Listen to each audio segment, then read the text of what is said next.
done. Goodbye, Mark Clayton. To the 10, to the 5. Touchdown, Oklahoma. Incredible. This is 365 Sports. Motion by Oliver. Lucky he'll go the other way on the option. Pulls it down. Touchdown, Aggies. 365 Sports is presented by IdealMRI.com. High-quality MRIs for $497 or less. IdealMRI.com. Your health is important, so is your budget. McNabb, straight back. Left side, he's all alone. It's a touchdown. Conrad. A defensive breakdown, and Conrad was all alone. He goes into the end zone for the second touchdown. Nobody was over there. 365 Sports is also brought to you by Texas Farm Bureau Insurance, protecting Texans since 1952. Maurice Claret is the tailback, or the single back. He's got it. He's got a touchdown. 365 Sports is turbocharged by Unite Private Networks. Find out more at uniteprivatenetworks.com. Hello, end zone. Won't catch it. LaMichael James, and ladies and gentlemen, right now, this young man is a Heisman Trophy candidate. Now, here's David Smoak, Paul Catalina, and Craig Smoak. Yeah, it's all three of us. We're back together, at least the band back together now. Paul's back from the Smoky Mountains, or at least near them, with Tennessee. You were in them. I was in them. That's our good friend Eric Horton has a cabin or two up there. It's just gorgeous. It's just so peaceful. But welcome back. Paul Catalina back in studio. Craig Smoak. I'm David Smoak, and we will take you up until around 6 o'clock or so today. You heard that highlight of LaMichael James at Oregon. We had Jeff Traylor yesterday, who's the UTSA football coach. He was the head coach for a long time and won championships at Gilmer. One of his most stunning losses. It wasn't stunning. It was Liberty Ilo when LaMichael James was there at Lobo Stadium in Longview. And LaMichael James was just a horse, a hell of a player. Ended up being great in college and also pretty good in the NFL. We hope, Craig said this yesterday, and I think everybody agrees, that that by sometime soon, until we get the finality of it with the House versus NCAA settlement, tonight is when the deadline is, in case you didn't know, that the NCAA and the conferences have a chance to file or renew or send back what they are going to change about it. And there's a lot of rumors about what they're going to do. Are they going to stay stubborn and end up getting that shoved right down their throat? So there we are with that particular deadline. Now, Texas Tech, man, they're red hot. Paul Catalina, Craig Smoak, here we go. Texas Tech has sold out all of their season tickets for a third consecutive year. A rabid fan base right now, incredibly excited and confident. Beautiful stadium renovations. Not a surprise, Texas Tech has sold out their season tickets. No, not at all. I mean, they should be excited. I mean, they're spending money in the portal. They're bringing in new assistant coaches. I mean, granted, Zach Kitley gets hired away, so it's not like they fired him. But look, when they had the opportunity they had to upgrade a defensive coordinator. They went and got Shill Wood, who was very, very highly thought of. And then they swung big all over the place when it came to upgrading the staff, the stadium, all those new improvements.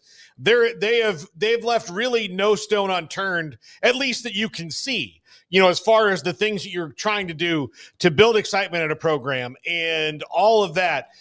This is probably the best shot they've had at a conference title in a very long time on paper.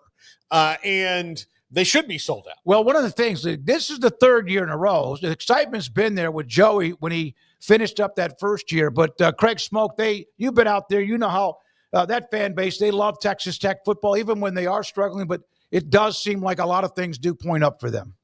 Yeah, and I think they've benefited as much as anybody from the House settlement being delayed, because what looked like going all in and maybe the winter portal and then perhaps not going as crazy in spring. All of a sudden, everybody saw the opening in spring of like, oh, wait, there's this another set before we all fall over the cliff of this house settlement. And obviously that's still not settled. So you're able to maybe go out and do even more than you originally anticipated.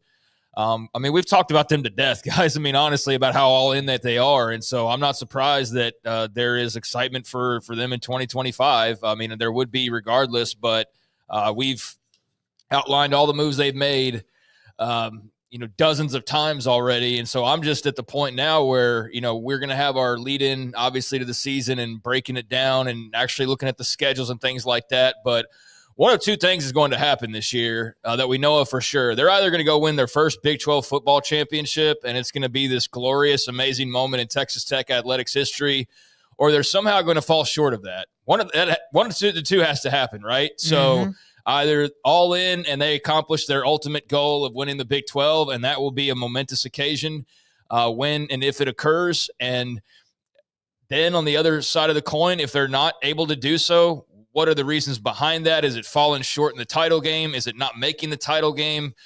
That's what I'm very interested in learning in the coming months when the season gets underway, because either way, with all that we've talked about them during the course of the offseason, we're going to talk about them a lot during the course of the season, but that will be with actual results. And so I think everybody's excited, clearly, as you see the stadium sold out. But even though that's typically the case, there is that extra layer to it this year that has not been around and not every program has heading into this season. All right. So there we are with that. 60,000 plus, of course, in that stadium that has been renovated, renewed, and all that other stuff along the way with Texas Tech. Couple of transfer portal notes. There he is, Garrett Rangel from Oklahoma State's headed to Virginia Tech. This is home. I swear to God, when I saw this, Craig, I know, Paul, you sent the email, and I saw it on the text message, our group text. When I saw this, I thought he was staying home. This is, I could barely, there's nothing around that I see. It's not VT. Did you put the VT at the top, Garrett? Is that your image? No. Okay. But Garrett Rangel going to Virginia Tech to play football for the Hokies. Yeah, when you said go Hokie, I thought the exact same thing. This is home. Like, I'm not going anywhere, and all that. But Philip Montgomery's there. I thought that was very interesting. They've got Kyron Drones this year. This is an opportunity for him to sit back and develop. He was highly thought of out of high school and played actually better than anybody else did when it came to Oklahoma State quarterbacks last year. When he was in there, he just wasn't in there very long before he got hurt. And so he was hurt, and and now he's looking for a new opportunity, and he's got one there at Virginia Tech. That coaching staff, though, as a whole, is a little bit up against it this year. They need to show some forward momentum. Yeah, Kyron Drones is definitely the guy up there, but for the future, not a bad pickup. Obviously, as Paul pointed out, health was a real issue for him, and just a number of problems last year for the Cowboys. But, not a bad addition to the quarterback room this late in the cycle, and I'd almost forgotten that he was out there still sitting around in the portal. So he'll be a nice depth piece. And then beyond this year, we'll see what that turns into. But, okay, Virginia Tech, and I'm with you. That looks like he just decided to stay at Oklahoma State the way that graphic's put out there. If you didn't glance to the top right-hand corner or look really at the bottom, almost where his belt would be on his pants, you can't see anything. And then all of a sudden, there it is. So Garrett Ringdale's going to stay he's not staying at home, but going home, according to him, to Virginia Tech. Craig, you have the story about, and this is not a surprise, it was just a matter of when. Former Utah and Texas, a long, long time ago, but Utah quarterback Cam Rising is going to medically retire. Yeah, that story came out just a little while ago, I think within the last hour or so, and I know Shahan Jayaraja over at CBS Sports had written an article last week, and based on the headline, I thought there was some kind of an update, and it was really just a piece that was wondering where Cam Rising was. So I started to wonder myself, and here we are a few days later. Maybe that spurred him to make a public decision, or maybe it was just coincidental timing with the semester and all that starting to wrap up. But, yeah, he's medically retiring from football. And did have an extra year of eligibility that he could have used if he wanted to, but said that the decision comes after, battling through injuries last year that all started with the sideline push against Baylor and running into the water cooler and messing up his hand, and just never recovered from that. Tried to come back, obviously, later in the year and just wasn't nearly 100% or effective enough to be the difference maker that you were thinking he could be at the start of the season and hoping that he would be. And so that played a large role into Utah's struggles last year. You saw the writing on the wall once they went and got Devin Dampier, but you did wonder about him. So I think it's the right call. He's played a lot of football. I don't know how much was still out there left for him. And rather than, transferring down like another level just to simply get a season under your belt and then not guaranteeing you'll even stay healthy for that, I think he's probably making the right choice. It's his decision. It's his career. It's his body. But, yeah, you wonder eventually the body just runs out. I mean, thank God it was injuries, not like something even worse, like even more health. But, golly, he took a beating and had some bad luck along the way. But, man, I think we were covering – where were we covering a bowl game? Utah was playing in the Rose Bowl. We were the Sugar Bowl. It was at the Sugar Bowl against Ole Miss in 2021. And, man, that Utah team was really, really good. And he, of course, was really, really good. And it was exciting out the Rose Bowl. And I was like, this guy's going to be good for another couple of years, but it doesn't work out. He runs out of gas. Yeah, I mean, it's nice to just have finality, I guess, if you were out there wondering what was going to happen with Cam Rising. So not a surprise that this is where it ended. And good luck to him and whatever comes next. He was the butt of a lot of jokes, but he won a lot of games and had a lot of success. And so, like I said, good luck to him and whatever's next for him. All right, Chris Vanini with this one. We discussed a little bit of this last week. I was saying that with all of the transfers that are going on, the constant, like guys going to 3 and 4 and 5 schools, and, how were they keeping up with the graduation or progress towards a degree? And Paul, not flippantly, just said, it's called a computer. It's evidence in front of a computer, which, again, that was almost like, oh, okay. But I still wonder, has it been difficult? Akron obviously struggled with this. Ineligible for the postseason due to its APR, the academic score, according to the NCAA database. The Zips have not been to a bowl game in a while. They're not going to be able to go to one this year. Last time somebody was ineligible because of academic reasons, which it makes me wonder if that's really true. But as far as history shows, 2024, the Vandals of Idaho. Well, look, with Akron here, getting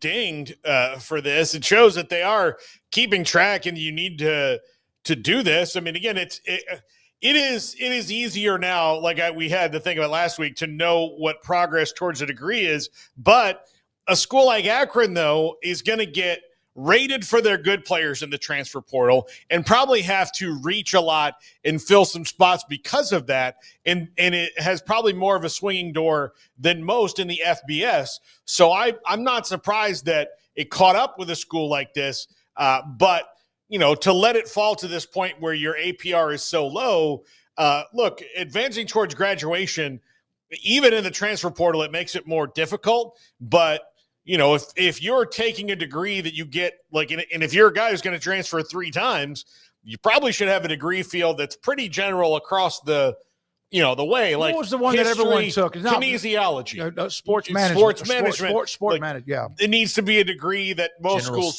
general studies, that most schools offer, so that you can do that. And clearly Akron's got some problems here, which I think go beyond a coaching staff. This is more administrative, because most schools, even before the transfer portal had set up, academic progress was better across the board, because every school had set up a cushion, for everyone to do this, whether it be in the scheduling, in the tutoring, in the availability, knowing that things were changing and that you had different things like online classes and all that you had to keep up with, longer road trips. So even with all this going on, I think that given all the advantages that you can build in to an academic support staff now, this is a really bad look for Akron, not just the players on the field or the coaching staff, but the administration not being able to solve this problem before it happened. And Paul, every other school's dealing with it, and they're not getting dinged. So all those things that you mentioned, everybody else is dealing with the exact same thing, and they're not getting knocked out of a bowl game before the season even starts. So it's a total mess on Akron's part, and I don't know, those in charge that allowed this to get so sideways and off track to the point where the NCAA is forced to make a move, because typically you don't hear much of anything at all about academics. I mean, this, for example, first time since 2014. So over 10 years ago was the last time somebody's had their APR score so badly mangled that they aren't allowed to go to a bowl game. So yeah, somebody's royally screwed up here. That's a real shame for those involved. And you tried to have that conversation a little bit last week, and I don't think, at least I don't think Paul was trying to be flippant about it, but I think you go, well, who's caring about the kids? And it's like, nobody is. That's the point. It's not that we don't care that they're not getting their degrees. It's just that, like, I don't think everybody's going to pretend anymore that we're all about, like, the good old get your degree and go blah, blah, blah. It's like, no, it's the NIL era. It's go get your money, boo-boo, and be rich on the other side of this. I love it, boo-boo. And like, that's what it is. So it's not that I think people don't care. I just think that most people don't care at this point. And those that even do, they're just throwing their hands up because it's like, well, there's so many other problems that, like, the last thing I'm going to sit here and bog down on is the random receiver on my team's not getting his whatever degree. If he was around for 4 years, then maybe you'd care. But the fact that you're his third team in the last 4 years, like, you just don't have the bandwidth to care as much, I think, about whether stuff like that's being executed. And it's not the job of the fans to worry about that type of thing either. Like, that's the last thing, is fans need to suddenly start having more on their plate that they are supposed to worry about. It's the job of the school. Like, the whole direction of the school is to get these guys educated and hopefully more often than not leaving with degrees. So let them handle that, and let everybody else enjoy their athletic talents and their contributions to the community and to the campus and all those types of things. So yeah, I think we're all on the same page. But it goes back to the argument you had when NIL first started of, there's just a lot of people that they have the same exact volume voice as anybody else does, no matter where and who they are. And they're just as loud and screaming that all that matters is money as the people who are like, no, I really think the relationships that you build on college campuses and in college life, and I think that the lessons that you learn, and I think that I think those are very valuable things. Well, you're saying that really loud, but there's a bunch of other people, one of them probably an agent, who's going, screw that degree means nothing. Get your money and make as much money as you can. And so there's that conflict now that's out there more so than ever. And you hope that education doesn't get totally lost in it, but it's not surprising that it is a little bit. And that's not directly this story here, but just in general. So yeah, they screwed up badly, and you just hope in the bigger picture that at least the same rate before money was so rampant, outside of just the old people collecting it all, you hope that there is still the same level of focus on getting schoolwork done, but it's not for the fans to worry about. Do you guys know when they started this? A long time ago. I have no idea. 2004. Okay. So it's been 20 plus years. This is, though, the first 3 to 4 years where you've had the transfer portal. You could have grad transfers and transfers sat out a year. And so I wonder if we'll see this again, or maybe it's another 20 years. It's not like they're the first one in 20 years. Alabama A&M at one point was ineligible for postseason. Ohio State with their women's golf, women's basketball, and fencing programs went under the limit at one point. Southern University was the first to face it. Two sports facing multiple postseason bans. UConn men's basketball, I forgot about that. And then there's some other ones as well, with what is said there with Idaho, the last in 2014. So there we are with the teams that have been hit with it. And then there are some other schools, but those are the ones that show up under the NCAA list. Kevin Warren, he came in like a bear and left like a bear, and in between a lot of people. He did a lot for the Big Ten. He absolutely screwed Pac-12 and ACC with that alliance because it never happened. But we've always discussed how much their former commissioner, Jim Delaney, made a bunch. Kevin Warren got nearly $6 million as a bonus as he was walking out the door because of what he did to help find that Big Ten TV contract, which is nearly now or about to be $1 billion. Yeah, and Craig Eriks often brings this up because we like to paint the SEC as the big bad wolf, but really, the actions of the Big Ten are just as nefarious. Like, at least Greg Sankey tells you, like straight up front, we're the biggest. We're the big bad 800 gorilla, and we don't give a crap. what you think. The Big Ten doesn't say much, and then they've had a commissioner like this who used two conferences to pull the wool over the eyes of the college football world while he got his TV deal done, and then set the Big Ten up to have this position like they are. But when you're paying a conference commissioner $6 million for getting a deal done, the pearl clutching about players getting money to me is a little excessive. And he used this to move on to the Bears, and now he's there trying to get them a new stadium and all of those different things. So good for Kevin Warren, and I'm not surprised to see him get a nice little chunk of change out of getting a TV deal that's about $90 million a year.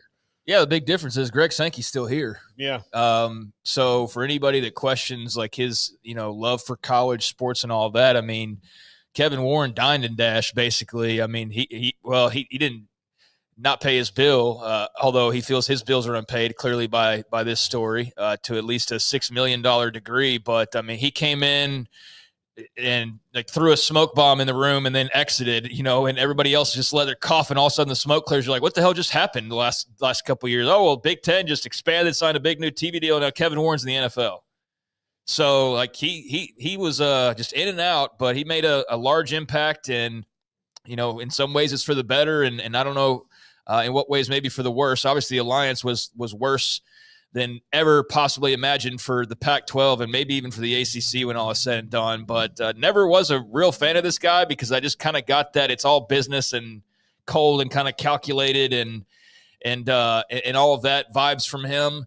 And so I don't really have a thought on how much credit he deserves or his money or anything like that. But I see Kevin Warren, and it just doesn't bring back great memories. I know that much. It doesn't at all. But he did get paid. His 24 compensation fiscal year was $6.83 million, and then, of course, some deferred money as well. Now, this is our good friend Sam Herder. He covers the FCS. This is North Dakota State. This is South Dakota State. This is, of course, a league that's good and a lot of players that have gone on to play in the NFL. The Oversight Committee, they still need D1 council approval, but they are now going to allow FCS teams to play 12 regular season games starting not this season. Most schedules would be impossible to fill, but starting next year. And week 0, week 1, all that language I don't care about. But they're going to allow the FCS schools to add another game to their schedule starting in 2026. Yeah. Well, look, how do you make more money if you're in the FCS? How do you expand out? Well, you've got to add things that you can, make money on. And that's the only thing they have. The only currency they have is more games.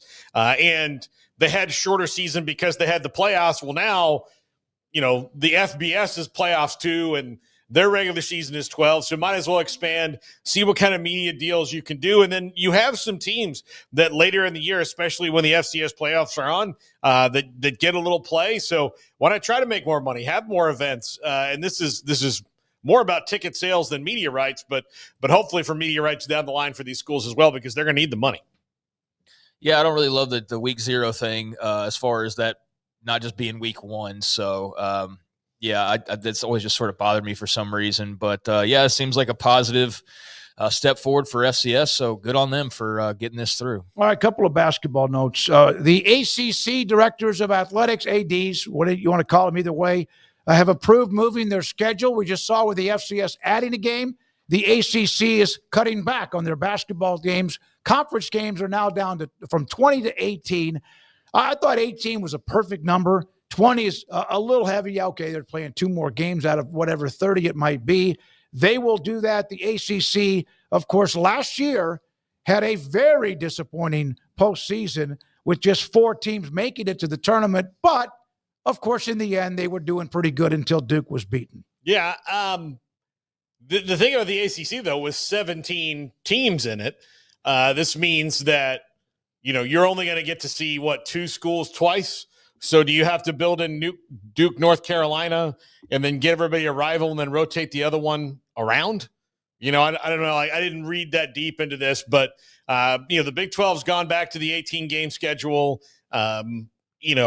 everybody's probably going to do this in basketball. It's a nice number for it, but with 16, 17, 18, 20 team conferences and all that you're going to have here in the future, are you really going to get to see everybody? Is it really going to be all that easy to balance? It won't be, but that's one of these things that kind of, unintended side effect, I guess, of conference expansion. Well, I think everybody's at least had the conversation, and this is directly a result of them not being who they've claimed to be in basketball these last few years. I mean, they've been the best basketball conference plenty of occasions. That was not the case this past couple years, and based on the write-ups on this story, this is a reaction to that. So focus more on having a stronger non-conference and not worry as much about getting dragged down by for lack of a better term, dead weight at the bottom of the conference. So if this is a solution to getting you more teams in the tournament, then it will be a successful initiative. And if not, then I think you've got really big red flags popping up all over the ACC. So we'll see if this works as intended. Like I said, others have talked about doing similar, the Big 12, for example, because it's just such a grind and just playing that many conference games. Would people be better served? And would you get one or two more teams in if they didn't have to play Texas Tech and Kansas versus going and playing, a couple of other teams in non-conference and maybe having a chance to get a couple more wins that would help their resume. So, this is them trying to bolster themselves as best as they possibly can. And, it's bad when for the ACC, one of the problems is basketball. I mean, that should be the last thing on their minds, but that's the reality when you see the year that the SEC had and all the money they're pouring into it. And obviously the Big 12 for the last several years have been pretty good. So maybe this is just a blip on the radar. Maybe they go and win the title next year, but maybe not. And I think that's the thing with the ACC right now is you're just wondering of all of these things going on of like, is this the leading into something or is this the steadying of something? And I don't think anybody has a real idea yet. Baylor, and this guy was good until he got hurt. He was also one of the few players they had inside. He's now headed to Columbus, Ohio. Josh Ojunya, is going to play for the Buckeyes. I was surprised when he entered the portal. He was the only big guy they had. And he's not a dynamic player, but he was pretty good, young and raw, and now he's headed to Ohio State. Well, Josh Ojunya is he's got a good motor on him. He's got good intent. He's not super athletic. When they played more athletic bigs, you could see it. But Baylor's entire season wound up hinging on him being healthy because they had no one else behind him. Mm-hmm. So a guy who is, a 3 out of 4 of what you want is better than not having a guy at all.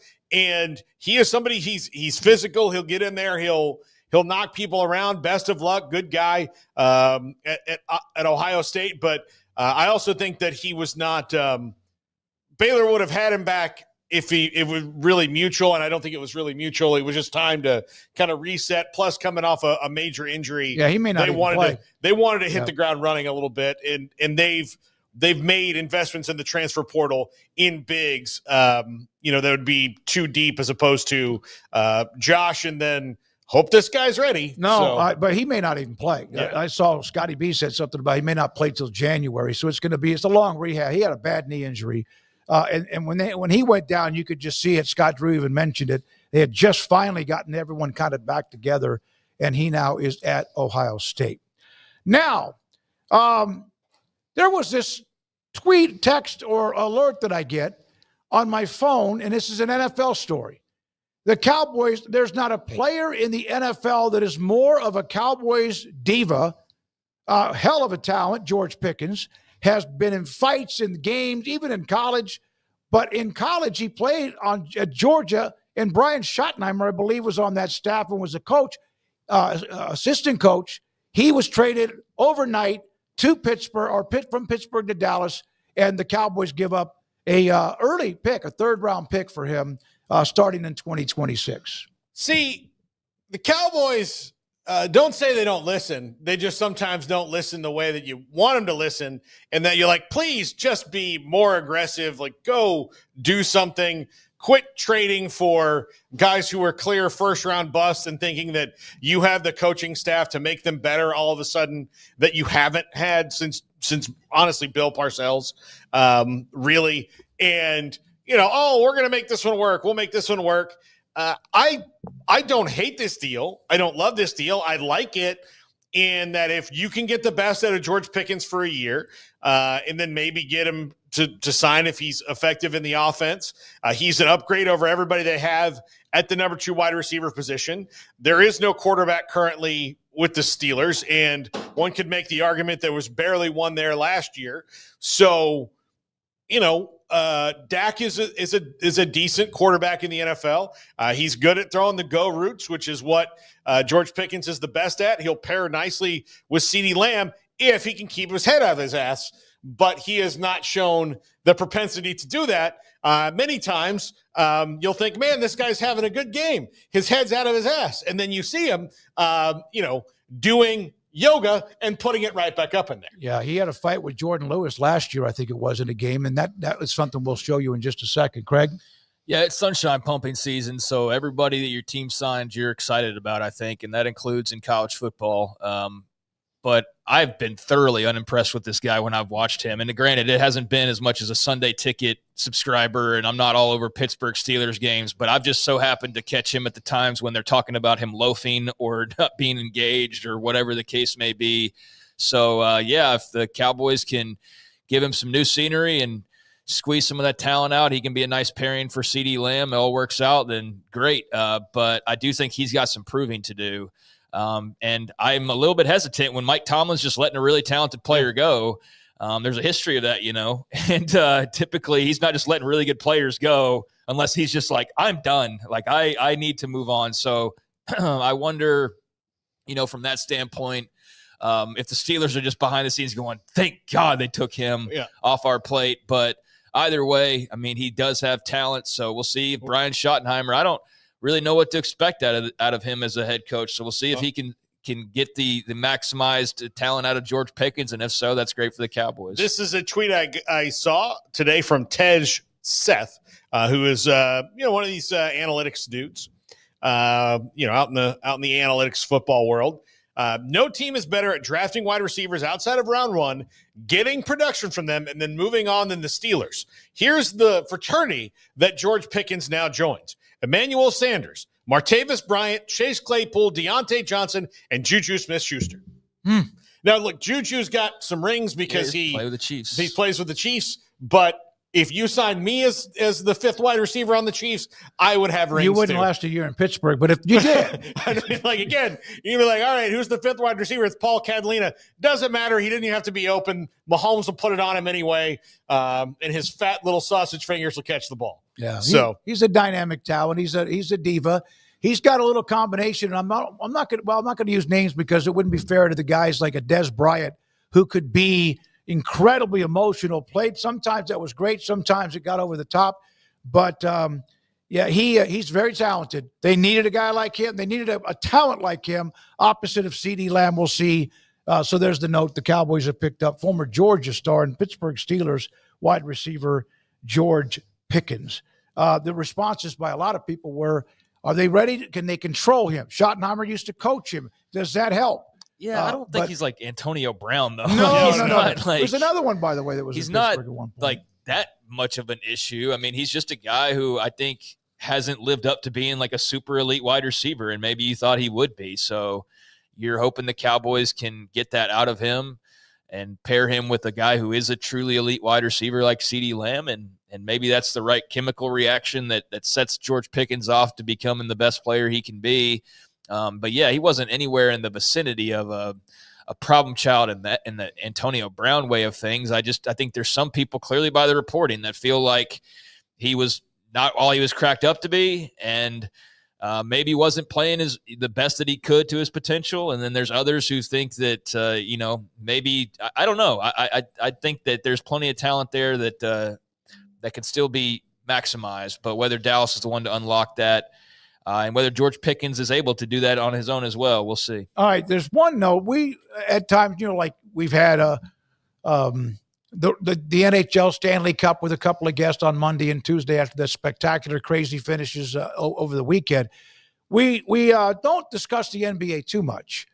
We did bring up Greg Popovich a little bit yesterday, but last night, I did not know this until I woke up, maybe even if I woke up in the middle of the night, that the Pacers now have 2 wins after trailing by 7 or more points in the final minute of the fourth quarter in the first 2 games against the number 1 seed Cavaliers in the history since 97. What's that? Nearly 30 years. Teams that trailed by 7 points or more in the final minute of a fourth quarter overtime were 3 and 1,640, and the Pacers are 2 of those 3 in the last, 2 or 3 days. I've watched both these games, actually. We've taken a shine to the NBA playoffs in my house. And you know what I did last night while this fantastic Tyrese Halliburton shot was going off? I was in the bathroom. I was like, you know what? They're down by 6. Yeah. There's like 46 seconds left. Like, I go to the bathroom. And then I came out, and Amanda's like, hey, they won. And I went, you mean the Cavs? She's like, no, the Pacers did. Yeah. Oh, are you kidding me? Yeah. Halliburton was amazing. Yeah. From Iowa State, right? Yeah. And the Pacers, I watched them in the latter part of their earlier series. They've got a really interesting team with Tyrese Halliburton, Andrew Nembhard, Obi Toppin, Pascal Siakam, who helped Toronto win. So. You're going deeper on that lineup that I really glad you mentioned him because I wouldn't have been able to say it. Craig, your thoughts about the stat here: 3 and 1,642 in the last couple of days. Yeah, that's pretty cool. Tyrese Halliburton's a fun player to watch. He's had some big moments in these playoffs, and I don't have a dog in the fight. Obviously, I've quit the NBA fandom. But although I don't have a team, I've still really enjoyed the playoffs. I think especially like the crossover of college football and the NBA is probably like the weakest. If you're like crossover similar fandoms, I feel like college football, when you at least see it online, is overwhelmingly negative about the NBA for a variety of different reasons. But I do think that if you give the playoffs a chance, you'll be more often than not pretty entertained. I don't care about the regular season, so I'm in the majority there. But I do get a lot of fun out of the playoffs, and I haven't been watching every single minute, but I have seen the Pacers quite a bit. I've seen the highlights of those 2 wins, and they're loving life in Indiana right now with the way that's gone on. All right, so we will have guests lined up here today, 3 different segments of guests today, including Cole Cubelic of ESPN, also Mitch Light, baseball. Thank you to MC Gusto, who just kept banging on that college baseball door, but it's that time, man. There's a lot going on with that. And then Brad Gable, former Cuero Gobbler, who's going into the Texas High School Football Hall of Fame, played his football at Baylor. He'll join us today at 4:40. So 3 of the guests in the 4 o'clock hour. There's a lot to get to. The top 5 is back. The polls have been up. And Garrett Ross is running the mothership. Andrew Valade, Emery Winter are here with us in the studio. Craig Smoak and Paul Catalina. I'm David Smoak. This is 365 Sports. Petty Clinic, lowt.com. Dr. Kent Petty can help you become the high-performance man that you want to be, need to be, used to be. I don't know if I remember exactly when I started. I've heard of testosterone, but I don't know if I ever remember when it started to be something that was talked about, that your testosterone level could drop, that could affect so many things in men. And yes, one of them that's ding, ding, ding all the time for a lot of men is the lack of performance when it comes to sex drive and or more. But it is your energy too. It's your gas tank. And sometimes you might be the one out of every 3 or 4 men whose testosterone level is dropping or has dropped or is about to drop, and you feel it. It's just part of that deal. You're a statistic. But you can have your testosterone level raised with an option from Dr. Kent Petty. But here's what you do. Contact him, Petty Clinic, lowt.com. He and his staff will set you up to get your blood work. They take care of the appointment, tell you where to go, get the results, and if your testosterone level's low, he has a program, an option for you to increase your testosterone level so you can become the high-performance man that you want to be, need to be, and used to be at Petty Clinic, lowt.com. Big with Employee Pricing Plus at Allen Samuels in Waco. Drive home a new Chrysler Dodge Jeep or Ram with smoking hot deals that slay the competition. Only at Allen Samuels. You're gonna love it here. Come by. Let's be friends. I'll never get used to this.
Whatever it is you wrangle,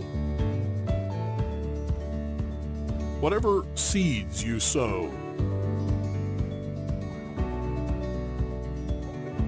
no matter what you nurture or what you choose to grow, at Texas Farm Bureau Insurance, we're proud to protect all Texans.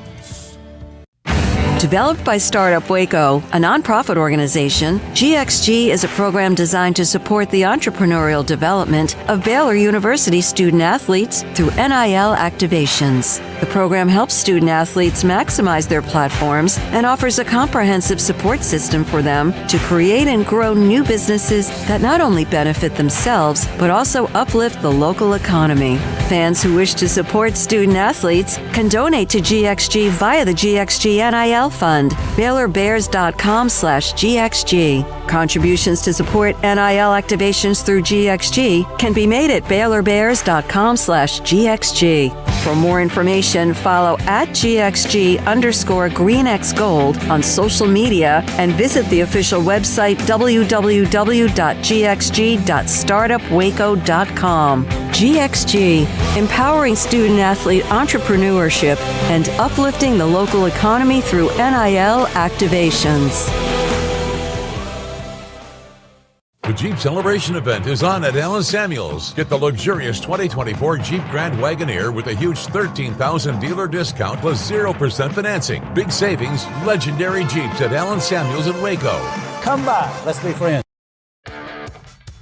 This is 365 Sports. The 3 o'clock hour is sponsored by Waco Custom Marketplace. Meats, sweets, Texas treats, and a cut above the rest. 425 Lake Air Drive, Waco. Well, we did this yesterday. Not this, but we have started to look at some of those post-spring polls, whether it's teams, conferences, national, or even, of course, we've discussed the transfer portal quite a bit. And On 3 with their post-spring transfer portal winners. These are the winners. And I did not know Purdue was on this list until I saw it earlier today. We've discussed a lot of these teams, including Tech, Texas, Oklahoma, and then, of course, Penn State's had a hell of a run. Georgia, Miami, LSU also. We discussed LSU yesterday or a couple of days ago. So there we are. Georgia, these are not in, I don't think this is in order. This is just the names of the teams because, in fact, that's in, I thought for a second, alphabetical order, but then no, it's not because LSU is in the wrong spot if it was. But those are the teams, the 8 teams they mentioned. Well, obviously it's clear Texas Tech, I think, on a lot of people's list is number one just because of the sheer volume of people. And, of course, they went out and even added some guys who were going to probably start for them here in the spring. Then they brought back Micah Hudson, after, whatever happened with him going to College Station. We may never know. Oklahoma getting, a superstar at running back in Jaden Ott was huge. Not to mention some of the other guys Mateer that they got. That they got. Of course, that was in the winter, but this is in the spring. Yep. Texas getting, was it Bailey from from Stanford is huge. And then Georgia kind of filling out their playmaker needs was impressive. Miami hasn't fallen off in their portal pursuits. I'm very curious about what their defense is. I think their offense will be fine with Carson Beck. I think it'll take a step back because he's no Cam Ward, but they went out and got playmakers. And on both sides of the ball, curious to see how it works out for all those teams. And Purdue being on this list shows you the Barry Odom effect for sure. Yeah. He's a new coach. A new coach comes in. You're going to have a lot of changeover, like Rich Rod at West Virginia, et cetera. But apparently he's also not just adding players, but adding players of quality to help the Boilermakers to try to get back in the run somewhere in the upper half of the Big Ten. Yeah, interesting to see Purdue on there, but it makes sense with Barry Odom being there and injecting some new blood. And beyond that, good to see Texas Tech. Here we are talking about their recruiting class again, their portal class again. I mean, they've gotten such unlimited ammo out of this thing, and it's good to see them there because otherwise it's just the Big Ten and the SEC celebrating the spring portals. I also don't know exactly what this means in terms of how to actually view it because it's specifically the spring football portal. So now we're crowning winners for the winter portal, and then we got our winners for the spring portal, and then we got our overall winners for the portal, and we got like whatever makes a graphic, right? So, I think that none of these are really surprises, and even Texas Tech, based on what they did in the winter, them being solid in the spring is not a surprise, and I think that also goes back to them having more interest than they probably originally anticipated, which I think Joey McGuire's talked about, and then also the House settlement not being approved allowed more of an opening there at the end for everybody, or it created a lot of people feeling the need to have to go all balls to the wall before that thing got passed through.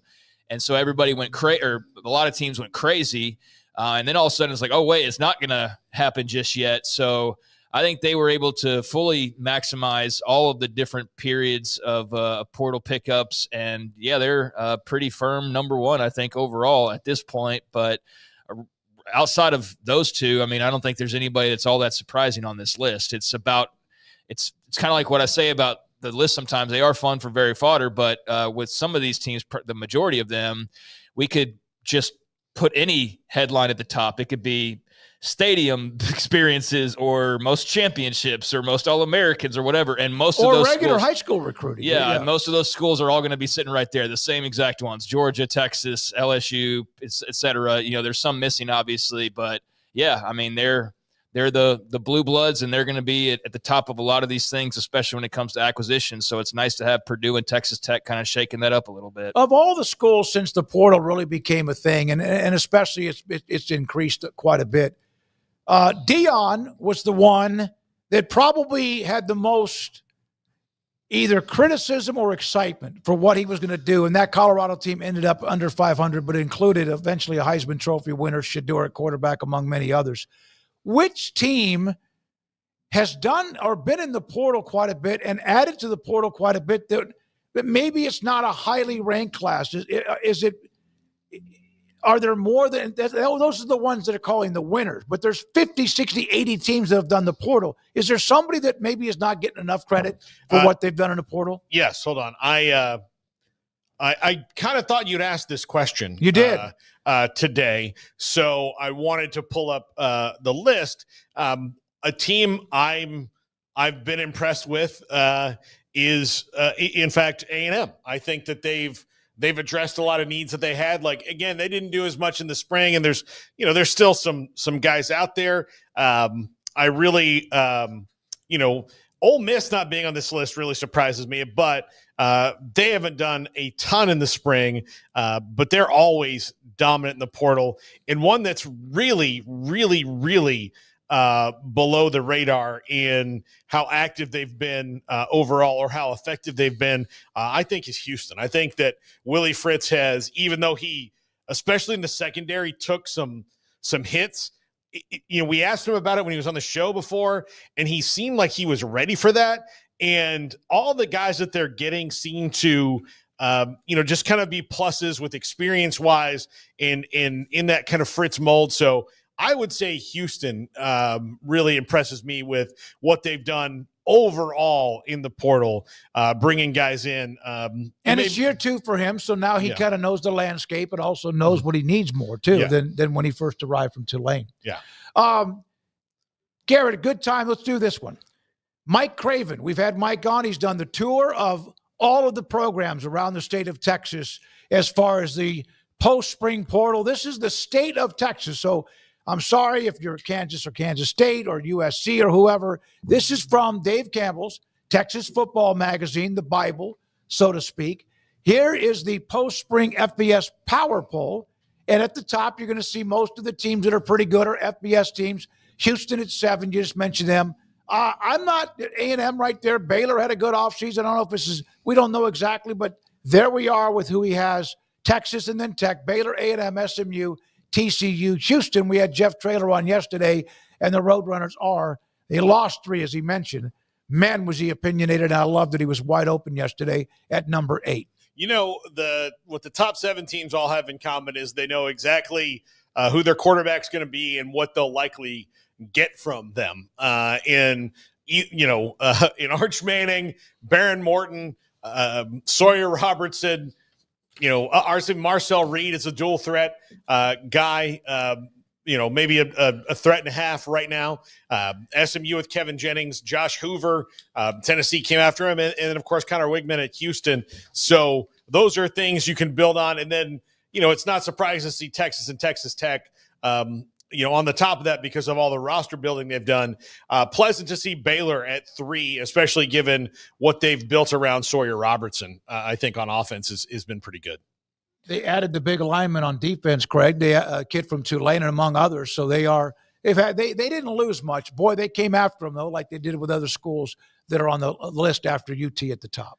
Yeah, I mean, they should be pretty good. I think Texas is an easy choice at number 1. Even with all they lost, they seem to replace that pretty well. And so I think that they've got pretty easily the best, most well-oiled machine as a program right now. How can you really debate that back-to-back playoff appearances?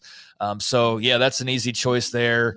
And then after that, it is a bit more of a crapshoot. And, again, Texas Tech's had the offseason of off-seasons, so they're riding that. And I think, it's more than just that. It's you actually look at what they've done. I think I mentioned this last week. I don't have the exact numbers in hand like I did a week ago, but they have – on paper at least, upgraded significantly in terms of like the star ratings of the players on their roster, the guys they lost in comparison to the guys they brought in. They gained, I don't know how, it was like 25 star rankings based on, the tit for tat of who you lost and who you acquired. So that would seem to indicate a pretty significant jump up in talent. And I think you have a lot of faith in your coordinators. Now I do wonder like where it sneaks in of like, this is a first year coordinator and it is a first year coordinator on both sides of the ball, but they're both very talented and they're both kind of on the come up. And so I'm just like looking for where there might be potholes somewhere. And I know I bring up Baron Morton on occasion. It's not that I don't think he's a good player. I need to see, is he going to be healthy for an entire season? Is that a fair thing to wonder about? I think that it is.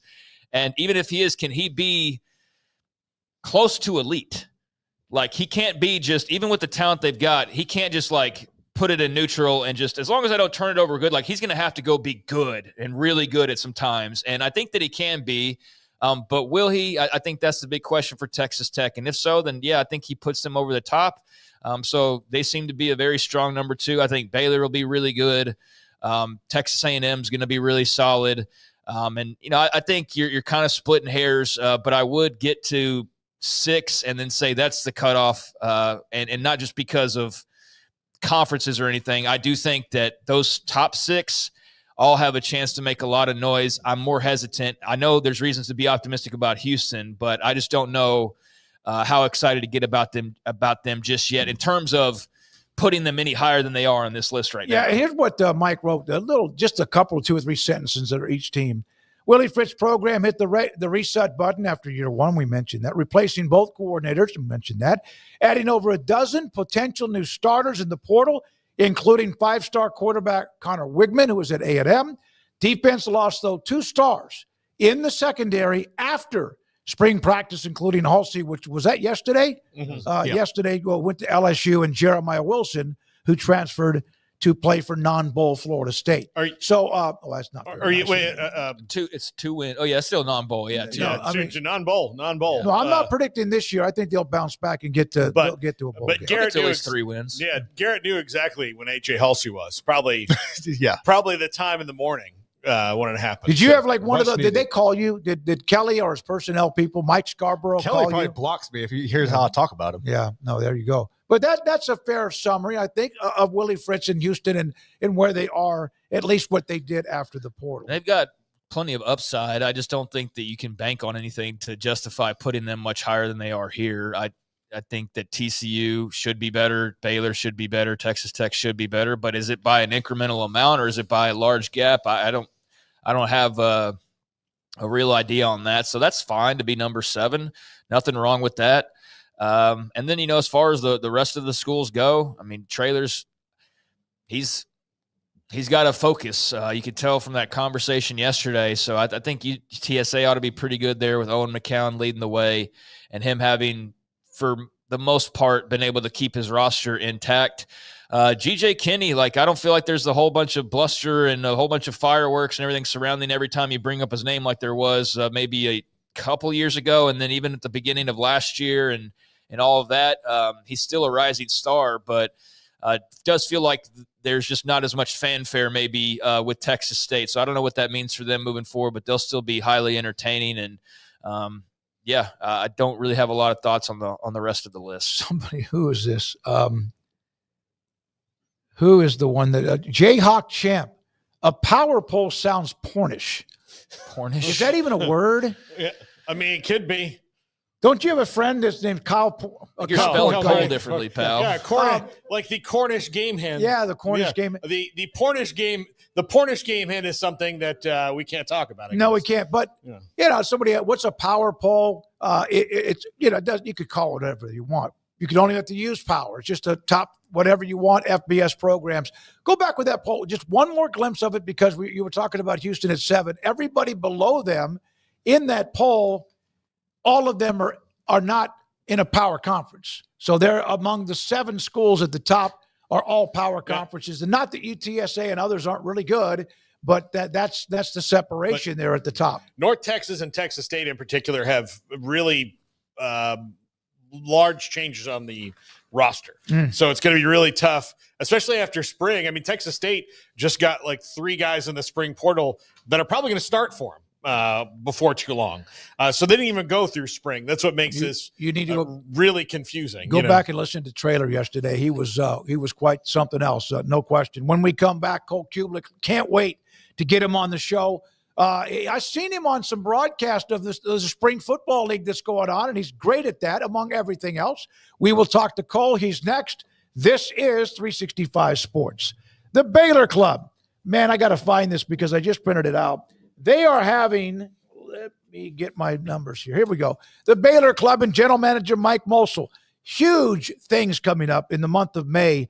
Here's what you could expect. Faster performance, enjoy quicker load times and seamless navigation through their app. Also, mobile-friendly design. Access everything on the go with a fresh, intuitive layout. Personalized features from custom tools to tailored content. Your experience is now uniquely yours. Simplified access to events and updates if you want to know what's going on tonight or whenever it might be. View the calendars, RSVP to events, and get the latest club news. Just a tap at the Baylor Club and their brand new member website and app. And oh, by the way, great food, fantastic atmosphere, tremendous environment, unbelievable views, and a great place to host an event, whichever one it might be, or just sit down, relax, and have a great lunch or dinner. Mike Mosel, the general manager, they are a sponsor of what we do. Tell them 365 Sports sent you. Let Camille Johnson Realtors guide you seamlessly through the process of buying your dream home or selling your current one. Commercial, farm and ranch, or residential, Camille Johnson Realtors can smoothly and successfully lead you through any transaction. With a team of 28 experienced agents who are excited about serving you, Camille Johnson Realtors services the entire greater Waco area. If you're in the market to buy or sell, contact Camille Johnson Realtors, 104 Midway Center in Woodway, or find them online at www.camillejohnson.com. Camille Johnson Realtors, elegant, charming, warm. Welcome home. pizza, burgers, and Bears football. There's no place around Waco that serves them all other than Bubba's 33. Come show your green and gold and enjoy some of Waco's best food and beverages while watching your favorite team, the Bears. When real Bears fans get hungry, Bubba's 33 is the #1 spot for ice-cold drinks, hand-stretched, stone-baked pizzas, and bacon-infused burgers. Join us for indoor or patio dining. Bubba's 33, Waco's restaurant and proud supporter of Baylor Bears football. Sick 'em, Bears! Don's Humidor, your home with a 48-foot walk-in humidor with the elite cigar brands from around the world, including the #1 cigar of the year, Aging Room Cuatro Nicaragua. Plus, they have the great brands like Macanudo and Artur Fuente, Rocky Patel, Aston, and so much more. CBD, great for sore muscles, aches and pains, sleep, Vita Dreams, and anxiety, mild depression, general health and wellness. Their staff very knowledgeable on the subject. Don's Humidor in the Townwood Shopping Center off Valley Mills in Waco. Ready to take your business to the next level? Carrion Solutions has got you covered. We deliver world-class IT consulting, including Quest On Demand and Migration Manager, M365 and Exchange migrations, Active Directory assessments, security hardening, and Windows Server upgrades. Our experts specialize in consulting, monitoring, support, and managed IT services. We promise vision, professionalism, and unbeatable value. Satisfaction guaranteed. If you're not happy, we make it right. Remember the name Carrion Solutions. For more info, email sales@carrionsolutions.com or visit carrionsolutions.com. That's CARRION solutions.com. Carrion Solutions, IT success guaranteed. At Ideal MRI, we feel blessed to be part of the Waco community. We're a small family business here in Central Texas. At times like this, the cost of healthcare has never been more important. And unfortunately, significant illnesses and injuries still occur. And that's why Ideal MRI is open and here to serve you through this difficult time. So if you need an MRI, ask your doctor about Ideal MRI. You can schedule online in minutes at idealmri.com or call 833-IDEAL-MRI.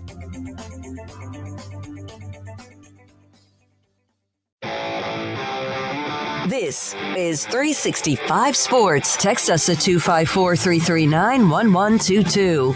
The text line is sponsored by Riverbend's Liquor and Wine, with the most extensive variety of craft beer in Waco. A hidden gem on Lakeshore Drive and 19th Street. 365 Sports is 4 o'clock hour. We'll have Cole Cubelic in there he is in just a second with the SEC Network along his own podcast that he does as well, The Cube Show, and he does sideline work with the United Football League. I saw that, Cole. I think it was the quarterback that put on a display last weekend that you were interviewing. How much fun have you enjoyed doing that during what is otherwise an off season? It's a blast, specifically because of the access that we have. We are able to talk to guys on the sideline. We can listen in on the coaches' calls into the game. We can also listen in to some of the players that are mic'd up. The access is incredible. So that's the big thing that just makes it enjoyable. It's a totally different process for me. It's not as much investigative or during the week trying to find out different stories about guys. It's more reactionary to what's happening in the game, asking the hows and whys, getting guys to explain it. It's a lot of fun. And we still talk football too. I mean, there's still a lot of the technical aspect of why things work or don't work. So it's not fun being away from the family for another 8 or 10 weeks, but it is pretty cool. Have you met The Rock yet? I met him 2 years ago, the first year that the XFL came back. He was at our first game, got to meet him there. Really nice guy. Talked for a little bit, but we have not been at the same game since. Cole, when you look at, I was going to, when I saw we were going to have you on the show today, I'm very curious your thoughts on Hugh Freeze's refresh of the Auburn roster, which is not as top down as you would think, but quarterback, obviously getting Jackson Arnold in is a big deal, even though at Oklahoma, the results were mixed for a lot of different reasons, but adding to the wide receiver room like he has, is this I don't want to say this is the go for broke year, but as an alum, that the Auburn boosters are not the bastion of patience that maybe some others are. Is this a go for broke year, and is he doing it right as far as building that roster? I would like to know the boosters that are extremely patient in college football. I don't think those really exist anywhere, but there is some patience running thin with Auburn fans and maybe a little bit of the administration, just because I think there's been a lot of resources that have been put into the last two teams last year, this year. But I love some of the things that they've done. I don't think a lot of people around college football that didn't watch the ACC or Georgia Tech know how good Eric Singleton is. I mean, he's a killer. You can line him up in the backfield. You can give him a push pass, end around, throw him a screen. He can take the top off, go catch a deep ball. He is dynamic. You put him with Malcolm Simmons, Cam Coleman, Perry Thompson, that freshman class of receivers last year, really have a chance to do something big. I love the offensive line coming back. Connor Lew, I think, has a chance to be one of the better centers in the SEC.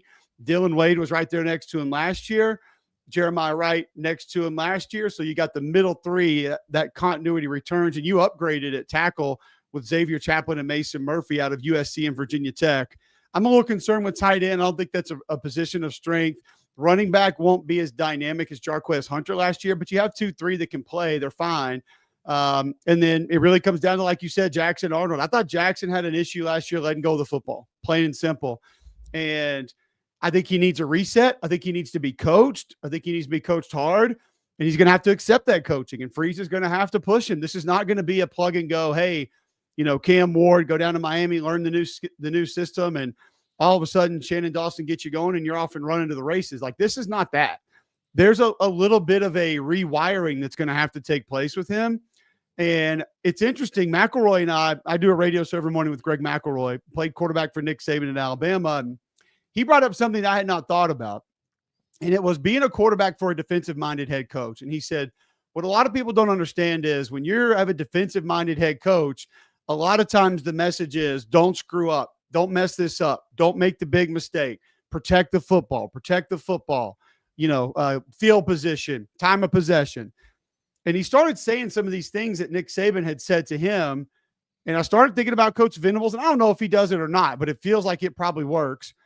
And then I started thinking about Lane Kiffin and Steve Sarkisian and Hugh Freeze and Lincoln Riley. And I thought to myself, would Jeff Lebby ever say these things? And the answer to myself was absolutely not. I mean, I've heard these offensive coaches. It is attack, attack, attack, go get it, take the chance. Why didn't you take that shot? Let it rip. Let's go out there and have some fun. Let's score some points.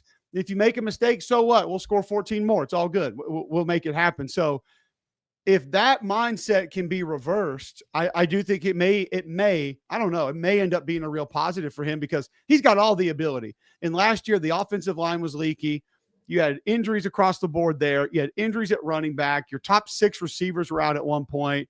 And you had a offensive coordinator. I love Seth Luttrell, but he had never coached quarterbacks. That's a different language those guys speak. And then he's gone I thought maybe they pulled the trigger on Jackson a little early. But I'm not there. I don't see how it's all going. The one thing I'll say about Jackson Arnold, we had him for the Houston game, and then we had him again for the South Carolina game. And those coaches raved about the way that he handled it. Now, I know he ended up leaving anyway, but he didn't walk out the door that week. And he didn't pout. He went to the facility. He helped the other kid, Michael Hawkins. So I think there's a lot in his favor, but a lot's going to have to happen if he is going to be a very good quarterback in the SEC. Cole, you mentioned some of the names, some of the happenings last year in Norman. You can sense the urgency coming out of that place this offseason. They've made a lot of big headline-grabbing type moves. Do you think it's going to be a dramatic change for them or a noticeable change, a noticeable bump in year 2 in the SEC? Or what concerns do you still have for Brent Venables and the Sooners? I don't know how it couldn't be better. And very similar to Eric Singleton, John Mateer is another one. Now, there are people that don't know what conference Washington State's in anymore. They don't know. I mean, they play on the CW, I think. So it's probably hard to just find them in general. But I've watched the film. This kid's dynamic. I mean, he reminds me of Baker Mayfield, throwing on the run, moving in the pocket, taking chances, pretty tough, got the arm strength, and can give you a lot with his legs too. Deion Burks is dynamite. He is an explosive play waiting to happen. If he's healthy, the offense is different. You saw in their spring game last year, and he wasn't healthy for the majority of the season, and he will make a big difference if he's available. You get that offensive line right, and you get a guy like Jaden Ott in there that can be an absolute hammer at running back. I loved watching him play at Cal. So I think there's a chance. There's a chance it could come together. You lose a lot on defense. I mean, Billy Bowman, Danny Stutzman, you're not replacing those guys. Those are all timers, mentally, emotionally, leadership, productivity. But the defensive line that they're able to start with, I know there's a lot of teams in college football that would love for that to be their reset starting point, to be able to have the interior and edge guys that they're going to have back. Kip Lewis played a lot of ball at linebacker. He'll be back. You got a couple safeties that have played a lot. The Bowen brothers are back. So, and with Brent Venables calling the plays again, I think Oklahoma has a chance. If you're asking me the team that has the best chance to make the biggest turnaround in the win-loss column, I will give you Oklahoma. How deep is the top part of the SEC, and how would you define the top part? Obviously, Georgia and Texas, Alabama last year with a little bit of a step back, of course, compared to what they're used to. How deep is it, and what do you define as the top part? Would you like my media-friendly, politically correct answer, or the no, real? No. Okay, I'll tell you then. Hell if I know. Yeah. Okay. I mean, there's so many maybes right now. Yep. I feel really good about Texas, but you lost both tackles. You lost an absolute brainiac at center that basically ran the offense. I mean, Sark's sitting there telling me that Jake Majors is changing the responsibilities of the running backs while he's in his stance. Like, that's next level stuff, man. So he's gone. You lost another guard. You lost some receivers and running backs that were really good. You lost a tight end that was just a Swiss Army knife, like glue guy, could do almost everything for you, even though he wasn't, Tony Gonzalez. Gunnar Helms did a lot for them last year. Now, you had the same problem with the interior, the defensive line, but no one thought they could do it last year. And Vernon Broughton and those guys actually had a pretty good year. They'll be the best edge team maybe in college football with Ethan Burt, Colin Simmons coming back, and then Trey Moore on the other. I mean, that's a lot. A great place to start, and maybe the best off-the-ball linebacker in college football as well, and B.J. Hill. So there's a lot of good. There's a lot to be excited about. It is still a first-year starting quarterback. Yes, Mississippi State and the non-cons, whatever. But Arch had a couple bad moments last year where you're kind of like, that's not. It doesn't go there. That's not the way. But he's got all the talent, and I love his demeanor and his makeup. So maybe Texas, Alabama gets quarterback figured out. Ty Simpson's the guy. Like, I think they got some players up front on defense. I think Deontay Lawson's an amazing linebacker. Pretty good wide receiver core. Ryan Williams, probably top 5 player in college football. Georgia is going to have talent, but Gunnar Stockton, still his first year going into it. He's a different style quarterback. The offensive line, I think, has a chance to be really good after a bad year last year, mainly due to injuries.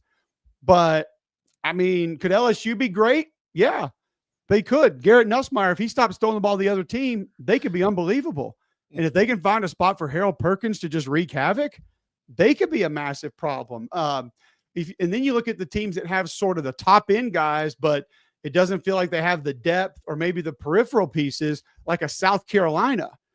We would all probably draft Dylan Stewart next after our quarterback if we were starting a college football team. Like, the guy's unbelievable. And Lenore Sellers can take over a game. So there he is. DJ Lagway at Florida is a guy that just raises the level of everybody around him. This Austin Simmons kid at Ole Miss, we saw him a little bit against Georgia. He's got all the talent, like really smooth, big arm. They lose a ton. I don't know what they're going to look like this year outside of having some talent at quarterback and receiver. You almost kind of have to count Tennessee out now. All of a sudden, everybody's excited about Joey Aguilar. Well, I knew Joey Aguilar transferred like 8 months ago, and no one said a word about him. And now everybody's like, oh, you put him in that offense. The hell with that, man. Y'all weren't even talking about this kid for the last 7 months, and now he's like, he might be good. I'm not going to go there. They lost way too much on defense, too, and Dylan Sampson was amazing. So I think A&M could be a scary team, but they need to get their identity figured out, and quarterback needs to be solidified. I mean, there's times where they were ground and pound one half, air raid the next half. It's like you didn't know who you were watching. So, again, I don't know. I don't know how deep the top is going to be. I don't even know how many teams I would put in tier 1 right now. I'd be really confident putting Texas there. But I don't know. Georgia would be a maybe. Bama would be a maybe. LSU would be a probably, but I mean, they got problems on defense. And they had 2 tackles and a guard get drafted. By the way, one tackle got drafted 4th. So that's a lot to just say, yeah, you're automatically back there in tier 1 going into this season. Cole, when it comes to Arch, I mean, the hype is insane already.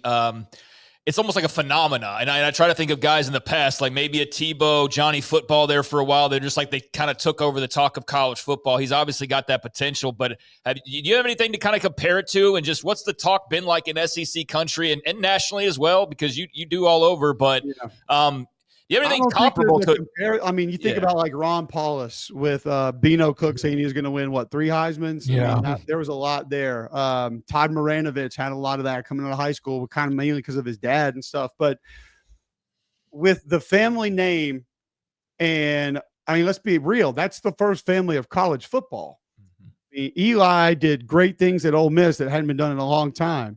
You know, Peyton won an SEC championship at Tennessee, and we know what Archie did when he was at Ole Miss. He was unbelievable. So I don't think you're going to have another comp outside of like the Matthews family, and they're playing offensive line, so they ain't getting that kind of hype. And defensive ends, nobody's talking about them that way, but they're maybe the only family that can even really compare just with overall greatness. So here's the thing that I like about him.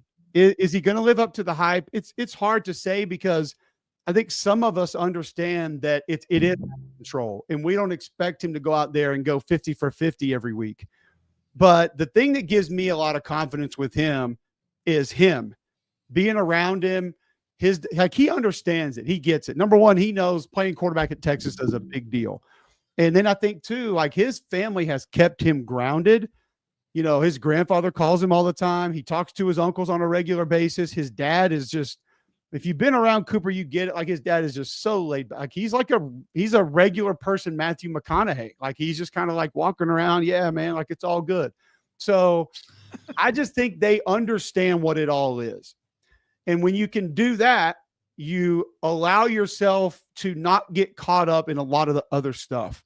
And I would be shocked if I heard things about him in the locker room, if I heard things about him around town, if I heard that he had a bad attitude, if I heard that he was pouting, because I think because of how they've handled all of it, they have not allowed him to become a victim of all of that or even be involved in most of that. So that's why I think he has a chance to be the guy that a lot of people think he can be, because he's not going to be chasing NIL deals. He's not going to be partying his rear end off. Like he's got 3 really to talk about that have lived this life, this exact life. I mean, Tennessee was a massive deal when Peyton was there, a massive deal. People kind of forget that the SEC wasn't anywhere close to where it is now. Trust me, he beat us in the SEC championship game, but Tennessee got him back. So that was huge. And like game day didn't talk about a lot of schools not named Alabama, Tennessee, and Florida back then, but Peyton kind of got him back to that. And so they can tell him like, hey man, don't do this. Or I would have handled that way, or maybe think about doing this. And that's just such a massive resource for a kid to be able to lean on and have, that I think it will go a long way with him being able to just be the football player that we think he can be. You mentioned, A&M finding their identity, and in year one of Mike Elko, they were in the fourth quarter, a chance to take the lead against Texas with some better offensive play calling and execution from being in the SEC title game. That's how muddled that the SEC had gotten. Do you think that they are any closer to that, or was that maybe just did they fall into a good schedule flow so that they were in that position when they finally did play Texas at the end of the year? Yeah, you could say schedule flow, but they still opened up with a playoff team, and a team that won a playoff game. So all these coaches that take over will tell you one of the more difficult things that they have to do with the rebuild is teach teams how to win instead of how to not lose. And that's mentality, that's makeup, that's behavior, that's belief, that's culture. Like all of that goes into that. And that's why I think you see some teams year one at times look great, and then kind of the wheels seem to fall off, is because people are looking over their shoulder, or people don't have the trust, or don't trust the system, or just don't believe that it's all going to go well. I mean, I can remember, the year we went 3-8 at Auburn, like we were in a lot of games, and then all of a sudden it just like vanished. And one thing, it leads to the tidal wave of everything else happening. And that's just not having the leadership of somebody to step up, or the overall belief that you're just going to find a way to get it done, winning games is hard. And especially with today's college football, very few teams are going out there and out-talenting everybody. And just like, we don't see these tidal waves of physicality like Bama and Georgia were for a couple of years, that there's just no answer for any, like, you can't, like, we're going to move you and then you can't cover Amari Cooper or Julio Jones. Like, we don't have a lot of those right now. That's why it's so hard for us to talk about who's at the top, who's going to be in the playoff, who's going to win 10, who's going to win 3, because there's so much change. Like my recent podcast that I did was the best 5 offensive lines in the SEC. And the reason that's such a hard discussion right now is that position is built on continuity and chemistry and understanding and know-how, and not knowing on 28 which direction you go, but knowing, is that guard going to leave me early? Like, is that his tendency? Or is he going to stick on that double team for a while and I have a little extra time to operate? Does this guard get beat inside in pass pro and that 3 techniques wide? I better keep my eyes over there because I know he's going to struggle with that guy, because he's a quick guy that's going to make an inside move. Those things only come with reps and being next to somebody and doing it at full speed. 1, we don't get a lot of full speed reps anymore. 2, there's not a lot of these guys that have played football next to each other at any position, much less offensive line. So you just got to do it with the guys next to you a lot. And there's just not a lot of it. So I believe in Elko. I think he's a badass. I think when you juggle quarterbacks, I don't care who your coach is, you're probably going to hit some serious bumps in the road. And you go from one guy to the next guy, and then all of a sudden things just don't look right. They had some injuries on the offensive line they had to deal with. So I think the defensive line is still going to be pretty good. The O-line is going to be really good. They have great backs. They got to figure out quarterback and identity. And I think that's the other thing too. Like, and I'm not pointing fingers at Colin Klein, but sometimes either first-time play caller or first-time play calling somewhere new, guys try to prove themselves instead of just sticking to the plan. Like I say all the time, all these coaches that are going to take new jobs, I always ask them when they say, you think I should do this, do that? I'll say, well, who's your FU coach going to be? And they all like, what are you talking about? Like, who's the guy that can look at you and say, hey man, FU, don't do that. We can't do that anymore. Or don't say that to the media anymore. Stop treating this kid that way. Like, start doing this over here with this guy. Because all these coaches have all these yes men around them, and all they want to hear is how great they are and how great things are going, instead of somebody who steps in and says, hey guys, we got to cut this out now or it's going to cost us a game. So I think you had a little bit of, hey, we can throw the ball, or we can run the ball, or we can be physical, or sometimes guys just want to look at LSU last year as a perfect example. They refused to run the ball for a lot of the year. Like, there was a blatant refusal to hand the football off. It just didn't happen. And a lot of offenses are options and this and that, and yes, whatever. But it's like Sark told me, he's like, Cole, sometimes you gotta have call it and run it, man. Like, we're running 32 right now. Like, we're running off the right guard in the B gap. Take the ball, hand it off, shut up, and block somebody. Like, that's it. I don't care the defense, the options, the pre-snap reads, the motions. Like, sometimes you just got to hand the ball off. Or if the calls for a point in the game, sometimes you got to throw the ball deep.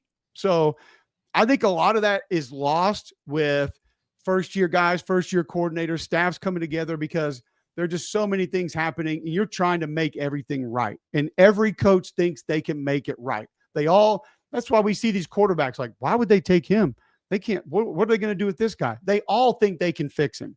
Mm-hmm. They all think their stuff works, or else they wouldn't be where they are. They have to think that. So we'll see a lot year 2. I think Colin Kine's great, but he needs to be him, and they need to be them. And if they do that, I think they have a chance to have a pretty good year. Cole, my last question is, with the playoff expanded last year and again this year, then even more so, we saw a couple of teams get in, like SMU and Indiana, Arizona State, that got in.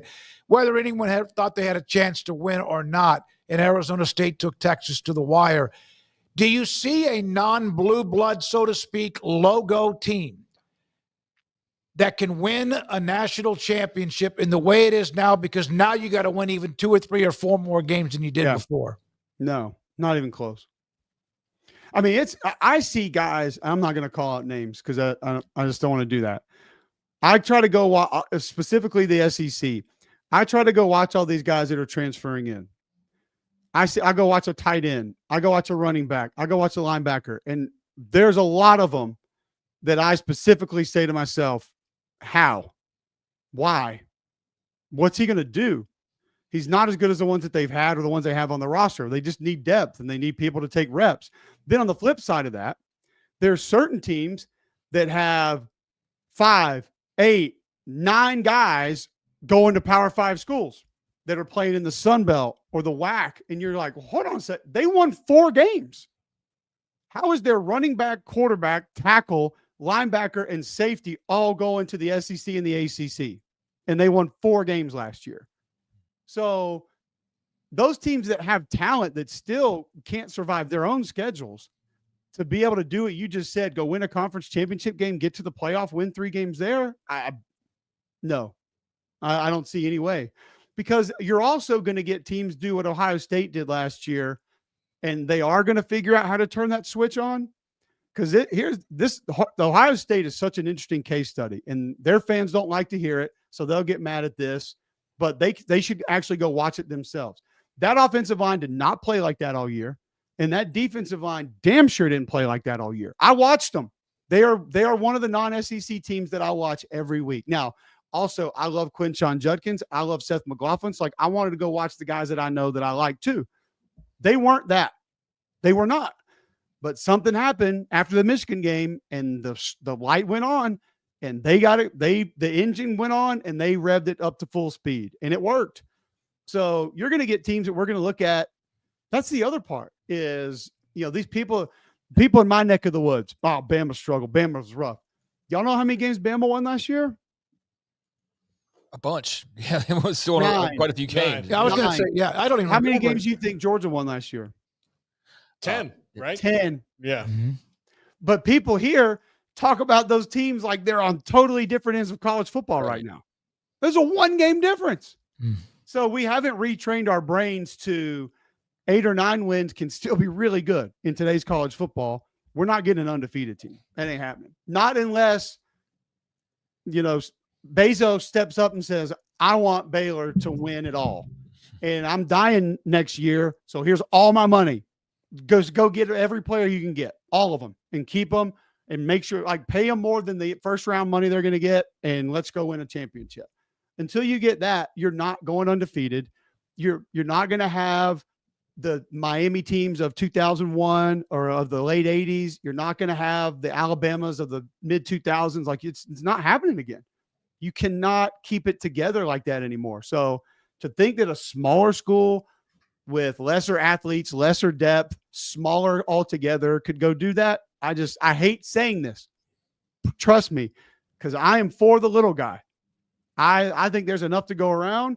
There should be, like Mark Richt said it best when he was at Georgia, there's enough to go around for everybody. We just have to try to make ourselves help the other guys. And we're getting further and further away from helping. These pay games are going away. Like it or not, they're going away. And it's like I did Sanford football games after COVID here in Birmingham. And it was fun. It was cool. It was great. The offenses were so unique. And offensive coordinator at Army right now was coaching Mercer. And I'm like, this Mercer offense is badass. And I said, they should play their games in the spring.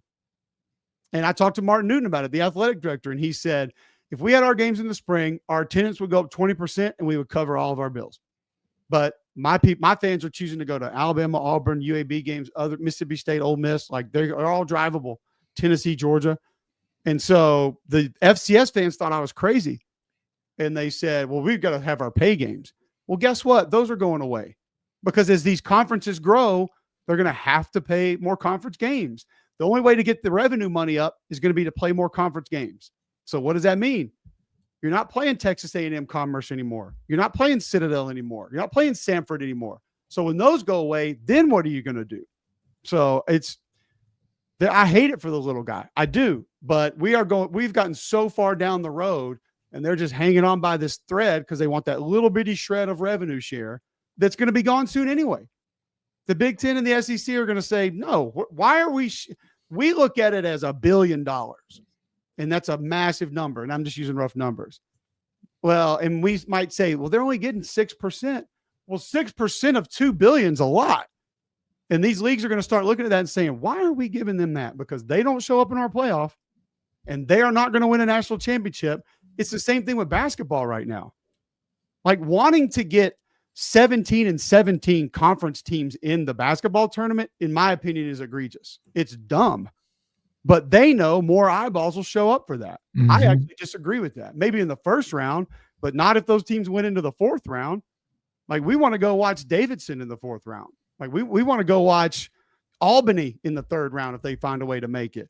Not 16 and 16 Texas A&M. Nothing against them. Like, they just hired a great basketball coach, by the way. But we're doing everything we can to get further away from that, and I hate it.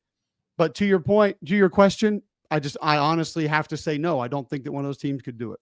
Cole, appreciate it. Great podcast with McElroy, but also love the segment. Thank you very much for your time. Appreciate it when you respond. And then if you can't, because I know you're busy as hell, but we love having you on. Thank you so much. Hey, I love coming on. Appreciate you guys having me. Cole Cubelic again. The SEC Network and college football has the great podcast and also has his own that he does too. I mentioned that with McElroy. If you paid attention to what he was saying, there was a lot of it about the SEC. That's why we had him on, because they're a huge conference and they're also very much a part of the college football. But then you could start listening to what he was saying about football, some X's and O's, and of course, many things about the future as well. Because we went long with Cole, we're now joined by Mitch Light, theathletic.com college baseball writer. Hey, man, great to have you back after a couple of weeks, and we're getting closer and closer.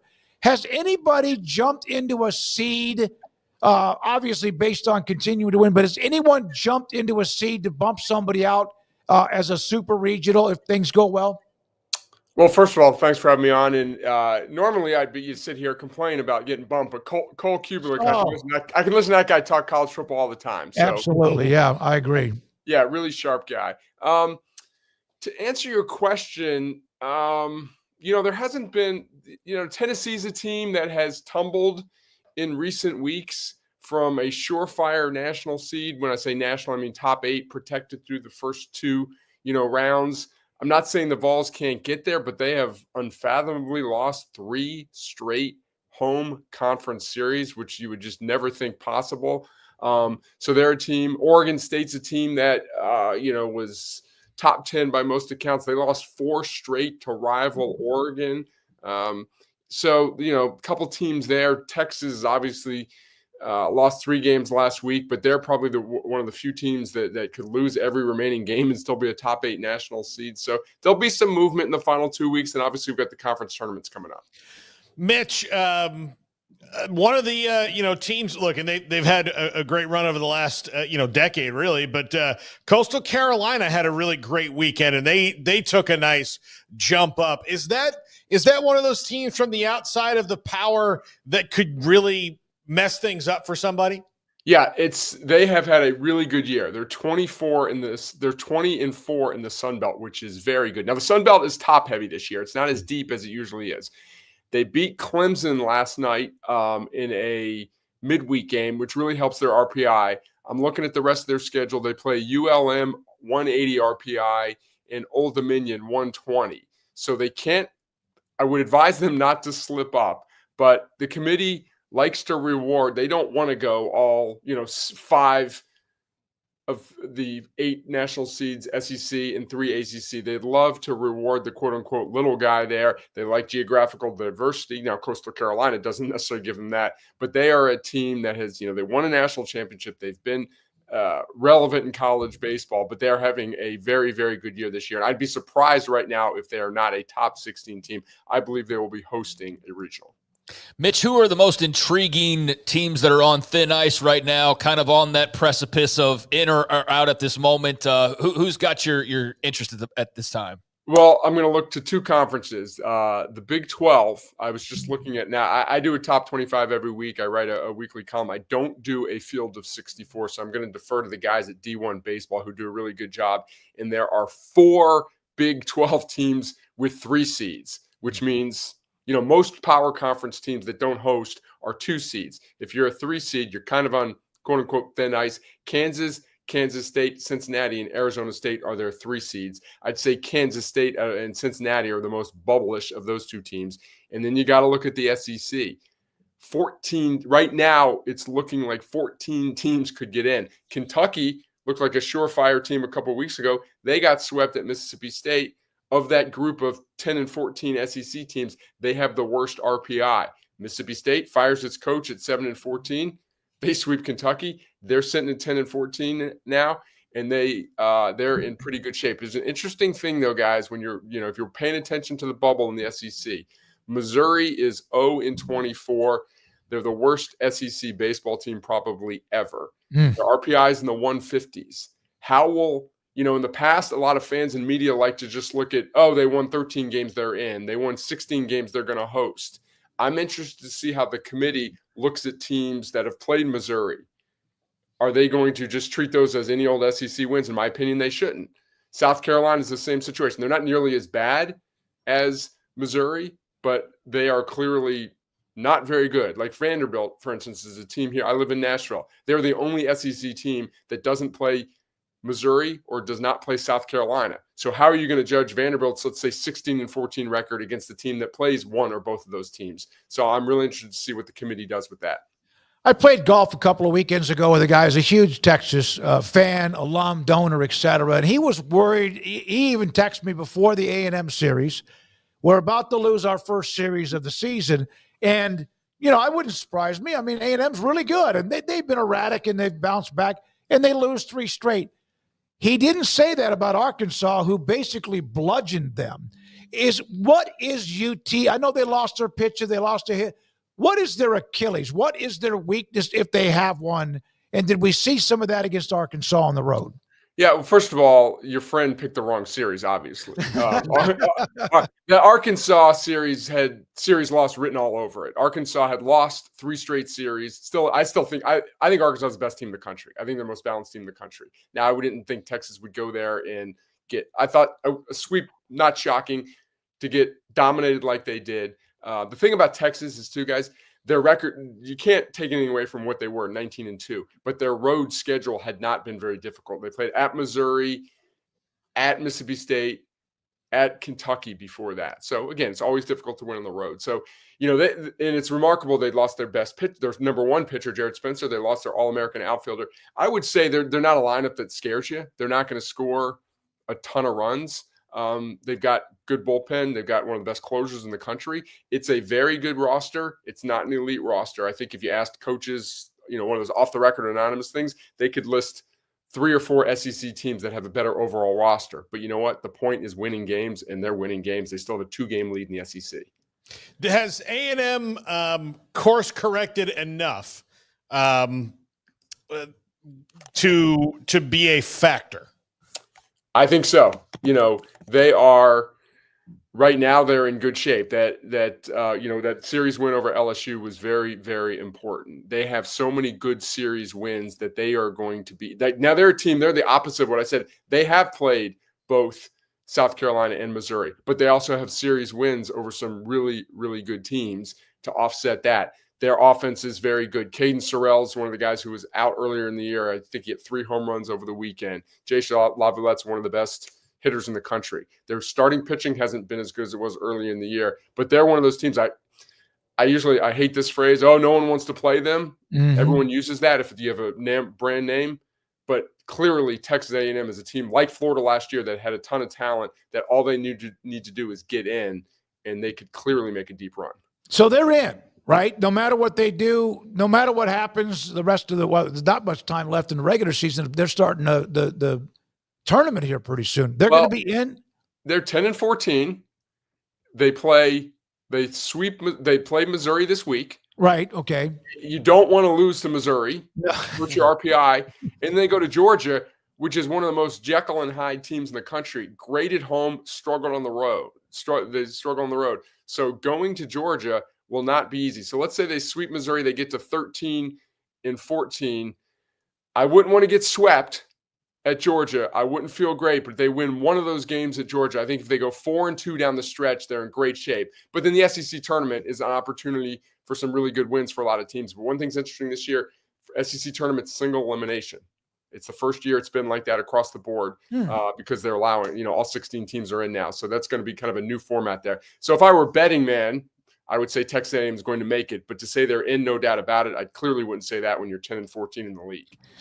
Mitch, I got a chance to watch my beloved Florida State Seminoles a little bit this weekend against Clemson. They took 2 of 3. Really should have swept if the umpires understood what rain. No, if they understood what rain was and would have maybe called the game when it was raining. But I digress. They're number 2 in the country after that 2 of 3 series win over an excellent Clemson team. Yep. What is going to be the thing that I'm going to be mad about when they make it to Omaha this year? You shouldn't be mad about anything if they make it to Omaha. Oh, look, here's the thing. I've been down the road of Omaha, 26 times? Well, whenever Mike Martin was there, right? Yeah, and so I've experienced this. I can't feel joy until, they're hoisting a trophy now. Yes. It's been too much pain. First of all, are you getting ready for that huge ACC rivalry this weekend, FSU baseball at Cal, one of the storied rivalries? God, I've been waiting for that all year. It's one of the things that I was really excited about when Cal joined the conference. Yeah. And Cal and Stanford are both struggling. I don't know if it's just they're not good. Stanford's been a disappointment. I thought they were going to be really good, but the travel. I love Link Jarrett. I think he, that was one of the no-brainer hires a couple years ago. They're Jamie Arnold's really good. That getting that ace. The thing about the pitching situation is, if you follow college baseball, once you get to Omaha, pitching depth isn't quite as important. You can get away with fewer arms there. So I really like this Florida State team. They did slip up a few weeks ago or about a month ago with Wake, where they really got bludgeoned and showed some of that lack of pitching depth. And then what happened on campus, there was obviously a tragedy and canceled that Virginia series. So they were kind of like out of sight, out of mind for a while, but they've been playing really good baseball and kind of reasserted their dominance the other day with that Clemson series. So I would think they're a strong contender to get to Omaha. And if history repeats itself, you're going to be devastated again. Yeah. Mitch, theathletic.com covers college baseball. My last question for you, and I know that Oregon State's ranked higher than Coastal Carolina, UC Irvine, Southern Miss, Troy, etc. Which of those 5 teams can get to the series, or is there more than one? That's a good question. I have not been that high on Oregon State this year. Now, we talked last time, they're playing a non-conference schedule. They had a kind of an opportunity last week. They played Oregon 3 games in Eugene, lost all 3. Then they played a midweek game at home. But I think of those teams, maybe I'm just leaning on pedigree. I like their top-end talent. They've got some good bats. They've got a really good Friday night pitcher. And I'm just interested to see kind of they play Iowa this week in Des Moines. They've got a really weird schedule. They play non-conference. You mentioned Troy, really good team. Not that one midweek loss matters, but they got pounded last night by Alabama. I don't know if I'm a believer in Troy getting there. I think probably Coastal Carolina and Oregon State out of that group you mentioned. Mitch, thank you very much, man. Appreciate it. Great to have the knowledge. Appreciate your time. No problem. Talk to you guys later. Mitch White, theathletic.com, covers college baseball. MC Gusto gets an assist. For the one who kept on, and then the Big 12, West Virginia, they lost to Pitt. They always lose to Pitt, right? They lost to Pitt in a midweek game, right now leading the Big 12 standings, but also a lot of knowledge around the rest of the country. When we come back, Brad Gable, he was the quarterback at Baylor back in the day. Also, he's headed to the Texas High School Football Hall of Fame. He played at Cuero with the Gobblers. He's next. This is 365 Sports. Waco Regional Tennis and Fitness on Lakeshore Drive is a premier, elite, life-changing experience where you can change your mind, body, and soul. A pursuit of a better you with fitness program. I had gotten a little bit overweight, not bad, 6 to 8 pounds. It seems like the last year or two I've had hip issues, my shoulder, my back, or whatever, which is part of age. And then I have this banquet coming up on Saturday at the Texas High School Football Hall of Fame. And I was challenged to make sure I was fit and that when I put the suit on, I didn't have to, oh my goodness, do I need to check it? And I have met that challenge head on from trainer Christy London. Lost weight, feel better. I don't have to walk into my closet every morning or whenever and go, okay, what can I wear today? That's an incredible, it relieves the anxiety. Why would you not want to do that? Waco Regional Tennis and Fitness, the finest in fitness programs in the Waco area. Top-rated fitness staff, weight training facilities, numerous classes. And they offer a 7-day free trial to check out what they have, see if you enjoy it, and then join with the membership. 40 group exercise classes, including boot camp, indoor cycling, and much more, including the weekends. 16 tennis courts, plus 1,100-seat stadium court, 8 pickleball courts, youth and adult tennis and pickleball lessons available. Begin your journey now at wacotennis.com or drop by an amazing facility off Lakeshore Drive next to Hawaiian Falls in Waco. Alan Samuels House of Travel is a full-service travel agency with highly experienced travel consultants plus support staff with over a combined 150 years in the travel business. They are ready to take care of any travel situation for you, your family, and your business, and with the kind of knowledge to complete a seamless itinerary trip start to finish. They will search for the best deal to accommodate your budget from air to cars, ship to shore, hotel, and even meeting space. Name a destination and they've been there. They know the places to go, and international and missionary travel is one of their unique specialties. Alan Samuels House of Travel, celebrating 50 years in business. Call Connie, Sherry, Linda, or Bambi at 254-776-2560 or find them on Facebook or at houseoftravelwaco.com.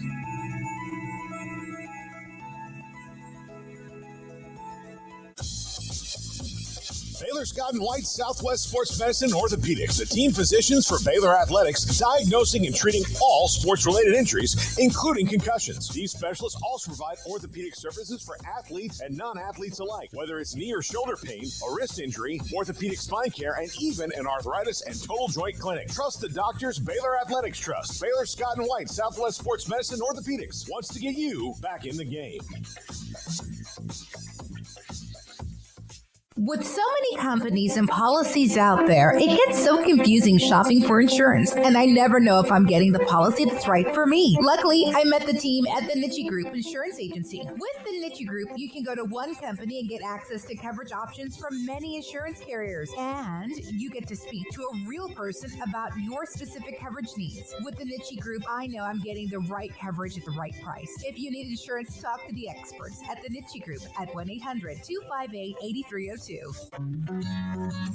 Established in 2007 and independently owned, Alliance Bank Central Texas is committed to helping families and businesses meet their financial goals. From their tellers to their board of directors, they know the importance of superior service and competitive products. Customers have confidence knowing that their financial needs are in good hands. It's your bank, Alliance Bank Central Texas, with 2 Waco locations, 4721 Bosque Boulevard and 191 Archway Drive on Highway 84, and at AllianceBankTexas.com. Member FDIC and equal housing lender. Want to send a message to the show? Jump in the Rudy's Country Store and Barbecue chat room. Got it. Texas High School Football Hall of Fame induction ceremony coming up this weekend. Brad Gable, former Baylor quarterback, but the High School Football Hall of Fame is what he did his career with the Gobblers at Cuero. He joins us right there. He's got a 7-on-7 or something tonight. Is that right? You got a practice or game or scrimmage? Yeah, we have 7-on-7 tonight, and I'm coaching my son's 8th grade team. So we're doing that around 5:30. So I'm just getting warmed up, taping my ankles, getting ready. What is more difficult, coaching your 8th grade son or anything else? God, I wouldn't say it's difficult. I would say just enjoyment. You know, I'm really enjoying spending time with him and watching him develop and all his buddies. I enjoy that more than probably when I played. You know, it's fun to see your kid and see how he enjoys football, enjoys all the sports. He's a baseball player as well, and basketball and the golf. So he's well-rounded, and it's going to be the next 4 years is going to be fun for me. Brad, when you played at Cuero, obviously it was a different time, and nobody had huddle reels and all that. And Cuero is not a place that if you don't know where you're going, you're not going to get there, right? Did you ever worry that people wouldn't notice you out there? It never crossed my mind, really. Frankly, I was a baseball player, and I was more interested in playing in baseball, possibly going college or the pros playing baseball. And football wasn't really my main sport growing up. And it really never crossed my mind until probably late in my senior year.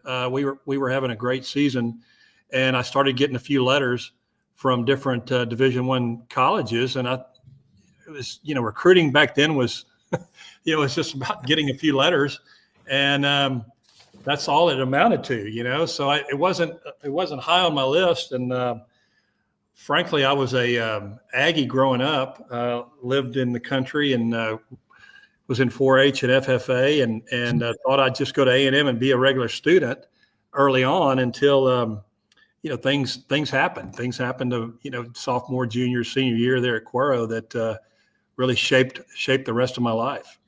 Did you once tell the story that your first ever start at quarterback was it didn't go well, did it? And how, that's a position like, man, you could get fried pretty quickly. How did you bounce back from that opening start? Yeah, I'd tell the story. I was a wide receiver and safety when I first started playing, and we were maybe the third or fourth game of my senior year. The head coach, Larry Pullen, pulled me in after a game and said, "I want you to be our quarterback going forward." And I said, "Coach, I'm not even the backup quarterback." And he said, "Well, I know you've got a strong arm, you've got good size, and I think you got what it takes." And so I started that first game against Class 4A Beeville at the time, which was state ranked, and they beat us 33-3. I'll never forget it. And I threw a 97-yard interception return for a touchdown. And I just felt like I had a terrible game, but Coach Pullen came to me after that game, and he had a big smile on his face, and he said, "You're my quarterback." And so we went on that season and made it all the way to the quarterfinals, and then came back my senior year and went 14-2 and played Dangerfield in the state finals and lost that game. But he was really instrumental in shaping my career. He saw something in me that I didn't know I had, and it turned out okay. I had a lot of success playing football in high school, and obviously going on and playing college and the pros as well. During that run, you just happened to be, Dangerfield was just it. They were the 800-pound gorilla, weren't they? And that team that beat you, I think, they had a more of an offensive, high-flying team. The one in 83 was the one that gave up like 8 points. That is one of the greatest, if not the greatest, single-season team ever. But that Cuero game, Robert Strait, right, had started to play for you, and that was as a running back too. Eventually ended up at Baylor. What do you remember about that championship game? Yeah, Robert was a freshman when I was a senior there at Cuero, and looking back, our semifinal game was at in Austin at Memorial Stadium there, and we played Van Vleck. And Van Vleck was rated number 1 that season, pretty much the whole season. And we were an underdog coming into that game, and they had Robert Blackman and several other D1 athletes on that team, and we upset them in the final minutes of that game. And really, looking back, probably was the highlight. We felt like that was it. We beat the number 1 team, and so next week we played Dangerfield, and they were phenomenal. They had a lot of athletes. They if we played them 10 times, they probably would have beat us 7 or 8. They were really good. They beat us pretty handily, but it was a great season looking back on it, and one that I'll always cherish. And getting inducted in the Texas High School Hall of Fame, I never would have imagined it. I'm very, very excited, very humbled as being able to go in with you, David, and a lot of the other athletes as well. They had Steve Stutzman and David Mims on that Dangerfield team that you ended up playing with in college, right? Yeah. We had a lot of guys. Like I said, Robert Blackman as well played. Yeah, that's right. Willie Everett was there, played on that Dangerfield team, and Stutzman, and man, they had some guys. They had some dudes. I dare you, Brad, to walk up to Patrick Mahomes and just give him one tip. Just one. Be like, "Hey, here's what I've noticed." I just want to, it's bothering me. Maybe you guys win the Super Bowl if you do this. I mean, I don't know if you can feel confident pulling that off, but I would love to see you do it. If I were to tell him anything, I would tell him, hey, whatever you do, don't throw it sidearm. Don't try the no look passes, and don't throw it back across her body across the field. He does that better than anybody. Yeah. No. But it goes against everything I was ever taught. Yeah. Most quarterbacks were taught. He's changing the position. He really, really is. When you did get the call from the Texas Sports Hall of Fame, I'm not sure who called you. Doug Furch called me. I'm not sure who called you, but what was that? What was like the first thing through your mind when they said they needed you here May 10th? Yeah, Doug Furch called me as well, and I said, Doug, are you sure you got the right guy? You got the wrong number? No, I was very shocked. I didn't know I was even nominated. Very, very humbled. There's so many great high school players that come through this state. And, when I was inducted into the Baylor Hall of Fame back in 22, that was kind of the highlight of my career. I felt like, being inducted into Baylor's Hall of Fame was more recognition and honor that I would ever have thought I would have received. But then now to get this induction into the high school Hall of Fame, it's just, I got to pinch myself. I don't think there's any more Hall of Fames that I'm going to be going into.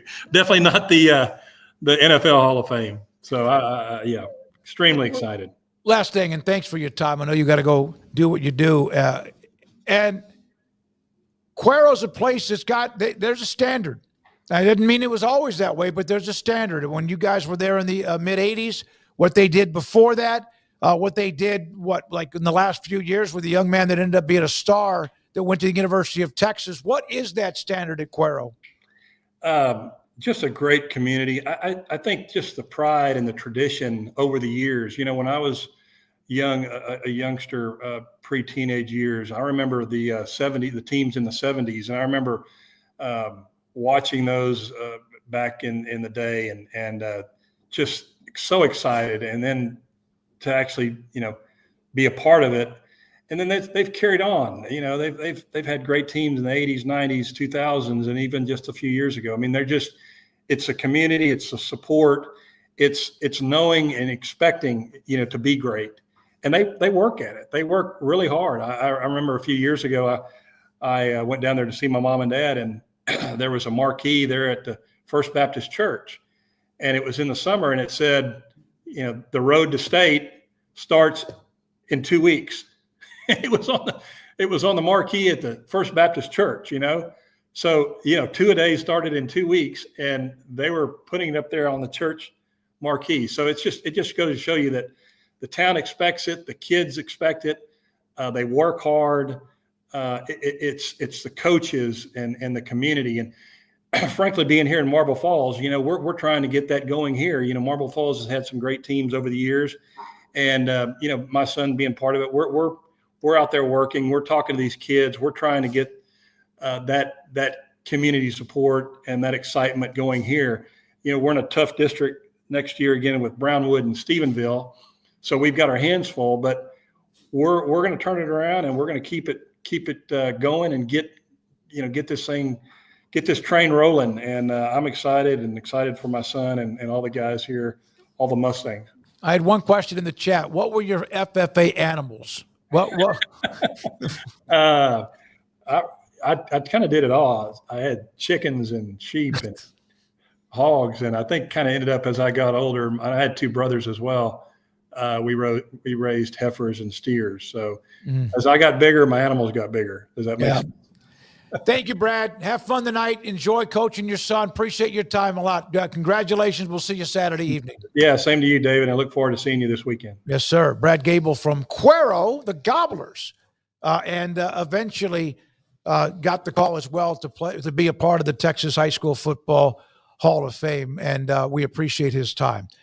The show, the 5 o'clock hour around the corner. Couple of other stories that we have not gotten to. We will, and a few other nuggets to discuss hear from you as well, the chat room, or those polls, of course, that Andrew has put up. Will have the eventual overall results at the end of the 5 o'clock hour. And this is 365 Sports. Garrett, I threw it away. Allen Samuels, Dodge, Chrysler, Jeep, Ram, Fiat, Loop 340 east of 84 is a sad day for me. It's a very sad day for me. Thank you, Paul. I had to turn in the 2025 electric bad, you know what, Charger. My car was fixed. The back of my Ford Explorer that I bought as a pre-owned at Allen Samuels 5 years ago, the tailgate was fixed. I had to turn the car in. I even after I said to you yesterday, whatever it was, that you cannot imagine how many people have walked up to me, whether it's at the grocery store, a convenience store, wherever it might be. Hey, what kind of car is that? The Dodge Charger electric 2025. So yesterday evening, I dropped by Walmart to get one thing and then went by, got the thing charged up because I had an idea it was to be turned in. It's an amazing car. If you haven't driven it, it has all of what you need. It is absolutely fantastic.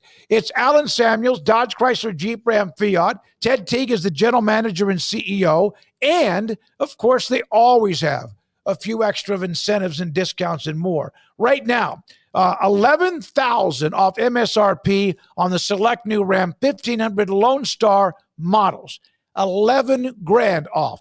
And by the way, much more to come. The toughness, luxurious interior, advanced towing tech, and legendary Hemi power of the 2025 Ram 1500 Lone Star. Get behind that baby, and you will love it. Allen Samuels, Dodge, Chrysler, Jeep, Ram, Fiat, Loop 340 east of 84 in Waco. Automatic Chef is your local vending, office coffee, and micro market provider, delivering outstanding service to break rooms all over Central Texas for over 50 years. Automatic Chef brings the best products to your location at the best prices. With hundreds of choices in fresh food, coffee, snacks, and drinks, let Automatic Chef tailor a break room solution to your needs. Make break time great again with Automatic Chef. Automatic Chef Canteen, 6900 Imperial Drive in Waco, or online at automaticchef.com.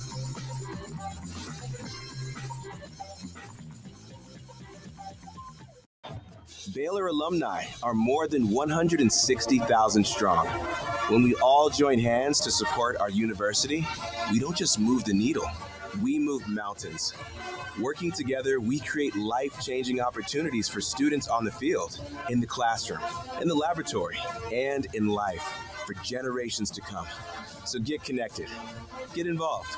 Learn how at baylor.edu/alumni. There are 26 letters in the alphabet, over 600,000 words in the dictionary, and just 3 of them said together can change everything. Let's order pizza. Those 3 words lead to dough made from scratch and 3 fresh signature cheeses that blanket golden crust in a heavenly melt on Marco's Pizza that'll blow your mind. So visit marcos.com to order and stop by Marco's Pizza in Belmead, China Spring, Woodway, and in Robinson. Marco's. Pizza lovers get it.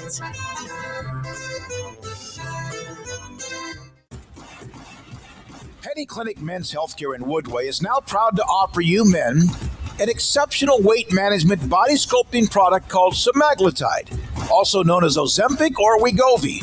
Semaglutide is an FDA-approved weight management medication.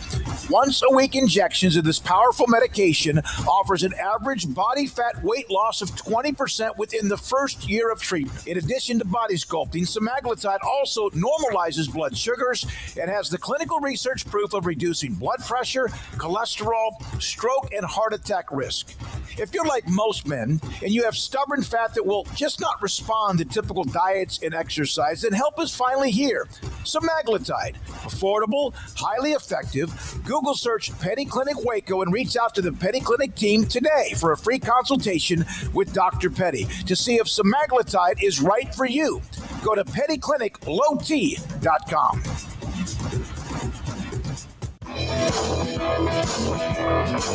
This is 365 Sports.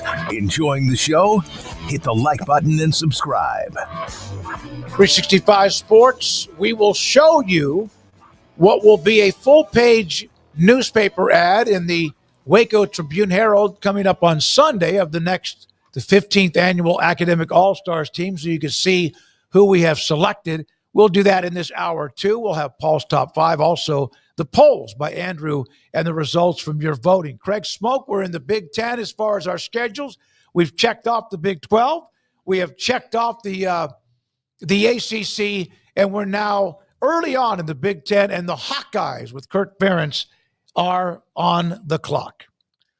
Yeah, so Iowa, the Hawkeyes have been pretty steady eddies. We're taking a look around the Big Ten, obviously, and I guess just starting right. Wasn't Illinois like the first team that we did? Or they were the Illinois, first. Indiana. Yeah, so we're chugging on along here, but not out of the eyes just yet.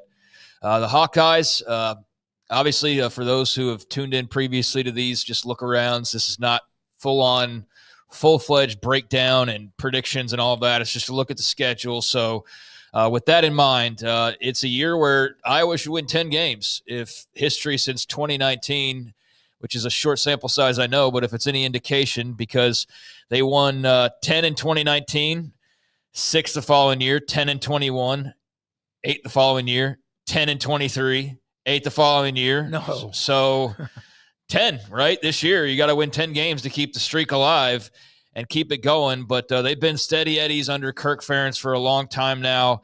Have not missed a bowl game since 2012.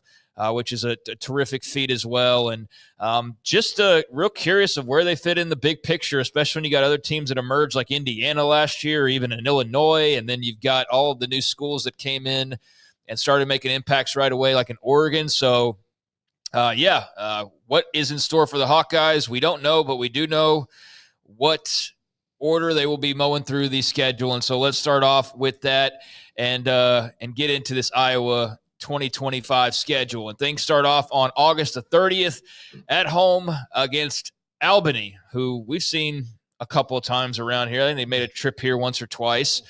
So Albany, Great Danes, if you weren't aware, and I'm sure you are aware, regardless of whether you knew the mascot or not, this will be a win for Iowa to open up the season on August the 30th. So Albany right out of the gates, and then doesn't take long to get right into the heat of things as the annual Cy-Hawk battle on September the 26th, this year's contest in Ames, Iowa. And you know what? Iowa State and Iowa, for the longest time, Iowa has dominated this series. That was a big thing kind of hanging over Matt Campbell's head even a little bit. But Iowa State with the big win last year. And I don't know. This ought to be a hell of a game because it's usually a hell of a game. The last few contests have been very close down to the wire type of games. And so it's pretty one-sided historically, but it's definitely more interesting than it's probably ever been, I would think, in its history, that series. So Iowa, then you will turn around, keep the schedule going into week number 3, and you are back at home as you play host to UMass. So bare minimum, you're 2-1. Like, not even a question about that. You're going to beat Albany. You're going to beat UMass, or things have gone hellaciously wrong for Kirk Ferentz and company. Then Saturday, September the 20th, you've got Rutgers on the road, opening up your Big Ten schedule there. And then to close out the month of September, still no breaks as of yet, but you're about to get one after this game closes out September, and that is Iowa back at home, welcoming in the Indiana Hoosiers and Kurt Cignetti. So that ought to be a hell of a game that up until last year probably broadly didn't get a lot of attention, but based on what Indiana did last year and based on just the every year respect of Iowa, it might be a bit of a fun contest there. So we'll stop because that ends the month of September, but it also leads into the first bye week for the Hawkeyes. So they have 5 games in a row to start off with. Albany at home, Iowa State on the road, UMass at home, Rutgers on the road, Indiana at home. Are you noticing a pattern here? It's back and forth those first 5 weeks as well, and that will continue on for at least one more game. So any thoughts on the first handful of games as we get into the month of October here? I'm going to say something you've never heard me say before, and you may never hear me say after this. I don't know what's going to happen in 2026, but with Iowa actually prioritizing the quarterback position for the first time, at least in my lifetime, and bringing in a guy like Mark, since Chuck Long, so like Mark Gronowski,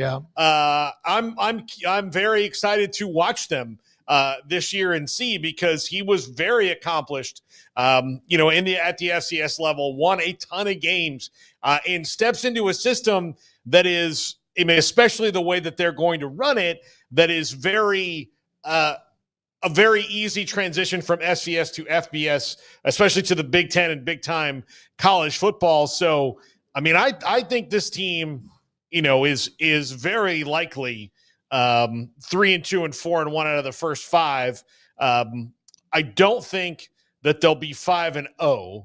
I actually do think Iowa State, even though that game is always close, is probably better than them top to bottom right now, and that game is in Ames. But Iowa State historically has not had the run of that series. Last year, they were way better than Iowa. Yeah, it's like 47 and 20-something. Yeah, a monstrous comeback to win it. So in the second half, which they did. But yeah, I think you're 4-1 out of that of those first 5 easy. Or 3-2. Yeah, at worst. I think Indiana. You've had Ohio State, Michigan, Penn State, and now the question is going to be who's that next one that makes a run at them? If any, Oregon. Is it going to be USC? But with Indiana, you mentioned earlier Illinois. Iowa's been that kind of in that top upper tier, but can they hold on to it? And that Indiana game will be interesting to see if they start to slip. And then Wisconsin's another school that has been down recently with the coaching changes, with who they are. I know that's who they're going to play next. Yeah, so let's get into that stretch. It'll be a 3-game stretch after 5 to start the year. Come back from the bye week, and the back and forth home and away continues for one more week. So the first 6 weeks of the season will be home and away. Every other week, but it will end after this game on the road, Camp Randall, Madison, Wisconsin, the Badgers on Saturday, October the 11th. Then they come back and will have back-to-back home games before their second bye. Penn State, they're at Kinnick on October the 18th, and then Minnesota the following week on the 25th, and that leads them into their second and final bye, which will include a 4-game stretch to finish the season. So 5-3-4 for those keeping track at home of all the various combinations we've had through the 30 or so teams we've done this for. 5-3-4, I'm sure we've hit on that at some point. It's more unique when we've seen like the 6-5-1 or something like that. So this is not totally balanced, but it's not anything all that crazy. But for just the 3-game stretch, that's not too shabby at Wisconsin, Penn State, Minnesota at home there. No kidding. Yeah, no kidding.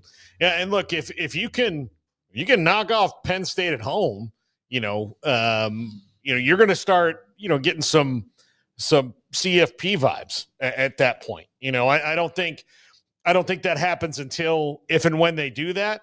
But Minnesota and I think Wisconsin will be a little bit better than they were last year. I think Minnesota is probably going to be about the same. They both have good coaches, but I don't think they're going to, all that. And then we'll see. But if you can get Penn State, obviously, is the second really big one. I'm not ready to put Indiana in there yet. Again, and not say that they're not a one-year wonder, but I do think that Penn State, Iowa State in the first 7 weeks, 8 weeks of the season, that'll show you where Iowa really is. Which that means they cannot, and we don't know, lose a game they're not supposed to lose. We don't know who these teams are until we kind of get 2 or 3 weeks into the season, but they surely can't afford to fall Indiana, Wisconsin, because otherwise, you're right, with the Iowa State and Penn State on the schedule the first half of the year, it won't end well. So going into the third and final phase, they have Saturday, November the 1st off. After that Minnesota game, and then the Final Four, it'll be Oregon. They're in Iowa City. The Ducks come to town on November the 8th. The following week, they'll travel to Los Angeles to take on USC. Then it's back at home against Michigan State on November the 22nd. And then their only non-Saturday game of the year on Friday, November the 28th, the final game of the regular season. And the conclusion of this 4-game stretch, they will be on the road at Nebraska. So Memorial Stadium on a Friday night. I seen that. I saw that in person. Illinois beat them in Lincoln on a Friday night in our first and only trip to Nebraska. So Nebraska back on a Friday night. Hopefully for their sake, they have better luck. For Iowa's sake, hopefully they don't. They go and pull in Illinois and win a thriller maybe, but that is how it will close out. Oregon at USC, Michigan State at Nebraska. And I know we talk about how beneficial Texas and eventually Oklahoma as well in a football sense will be for the SEC. And when you've already had all these other brands, Alabama and Georgia and LSU and so on and so forth, then you add Texas and Oklahoma, like that's really legit. It's really, really a deep league. But I mean, the Big Ten got off from the expansion phase as well as anybody, I feel like, as well, because what was just every year is like, all right, Ohio State and then probably Michigan and probably Penn State. And then there's years where it's been Michigan State, or there's years where it's been Iowa, or there's years where it's been Wisconsin. But now you've got Indiana, who's suddenly at least of interest. And then any of the other schools I just mentioned, the combination of a Wisconsin or an Iowa or a Michigan State could be good in any given year. But then you throw freaking Oregon into here. Mm-hmm. And then the fact that the other three haven't really been much to write home about, but Washington's still interesting. They've kind of just fallen off the map since the playoff. It feels like, in a way. Well, that was a really good team too, but they got a hell of a football history. But it wasn't that long ago, and you got to give Jed Fish some time. They're still Washington. UCLA, they're at least interesting because of Nico now at this point, so you're watching the car wreck in real time. And then USC, people love to watch Lincoln Riley lose, and maybe they'll be pretty good. We don't really know there, but you throw that in the mix, and just Oregon alone really just adds an oomph to this that I don't feel like the conference had before, when it felt like you were talking about pretty much the same three teams every single year. It's like Penn State, Ohio State, Michigan, Penn State, Ohio State, Michigan. And then you had the others, like I said, but to throw Oregon in the mix, it really does kind of shake things up. And if Washington or USC can pull their weight as well, then you've got a really deep and fun and interesting league. But there you go. There's Iowa. They've got a 5-3-4 schedule, 7 games at home, 5 games on the road. And one reason why I think we'll never see the full, unless, I mean, I could see how the Super League would manage this, because just everything would be drastically different. But, man, all these teams pretty much enjoying 7 home games and 5 road games, like nearly all of them. And it's like, that's not sustainable. 8, yeah. If you go to where you trim all the fat and you don't have Albany that can come to town, you're looking at 6-6, as far as a schedule split goes. But not the full listing here, just the notable teams off the top of my head. They don't play Michigan. They don't play Ohio State. So they don't play either one of those two. They don't play UCLA. They don't play Washington. They don't play Illinois. That was just some off the top of my head that weren't on the schedule. So I think all of those are to some degree notable. Obviously, Michigan, Ohio State especially. And so, yeah, there you go. There's an Iowa schedule. Any final thoughts? I'll get a couple of chat room comments that are really good, but go ahead. I think the back 3 are very intriguing, because by that time we'll know, is Lincoln Riley, has he turned into the kind of coach that he is a cook? Is Jonathan Smith year 2 at Michigan State? What does that team look like? You hear nothing about them, do you? Yeah, and he might like it that way right now, because they haven't done anything.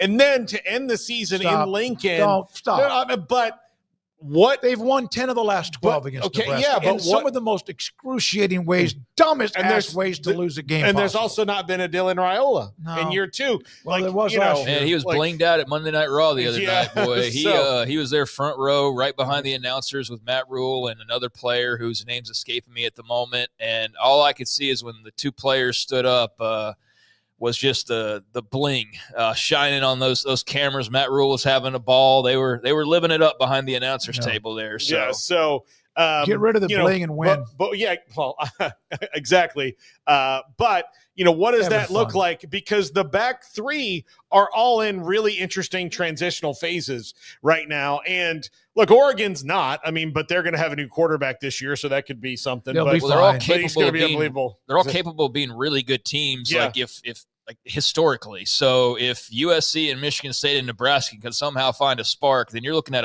almost a murderer's row of the final month of the season, because Oregon will be good. Like, that's not a question mark. But yeah, how good is USC?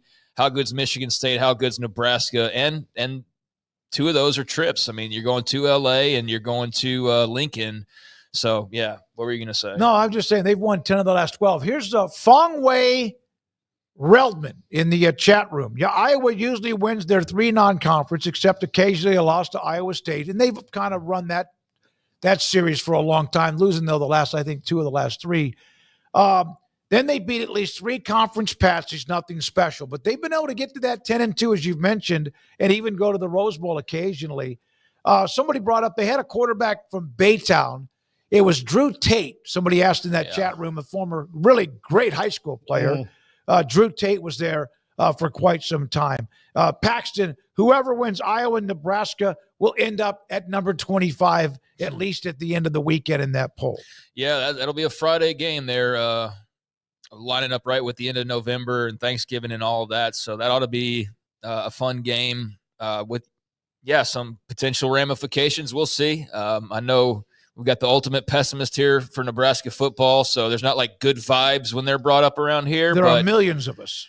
They do have the quarterback, and we'll see what Matt Rule's got cooking. Typically by year 3, he's starting to sizzle. Always up. He always does. He jumps up. Historically, he does. But there's good odds that somebody out of USC, Michigan, Nebraska will be pretty good, you would think, or pretty formidable. So that final month could be sketchy. Or not, or we're here talking about how much all these traditional names aren't very good, and Iowa coasted to the 10 wins or whatever once again. But the pattern since 2019 is 10 wins and then like 8 and then 10 and so on. And so they're in line for 10 again.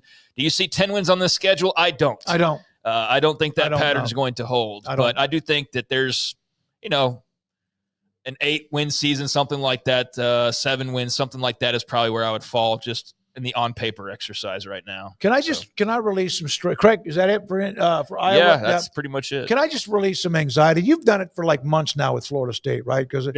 So the last 7 games the Iowa and Nebraska have played, 6 of those wins for the Hawkeyes by 3, 6, 7, and the last 2 years in the last play of the game with field goals of 13-10. And sometimes the way those things have ended have just not made sense whatsoever.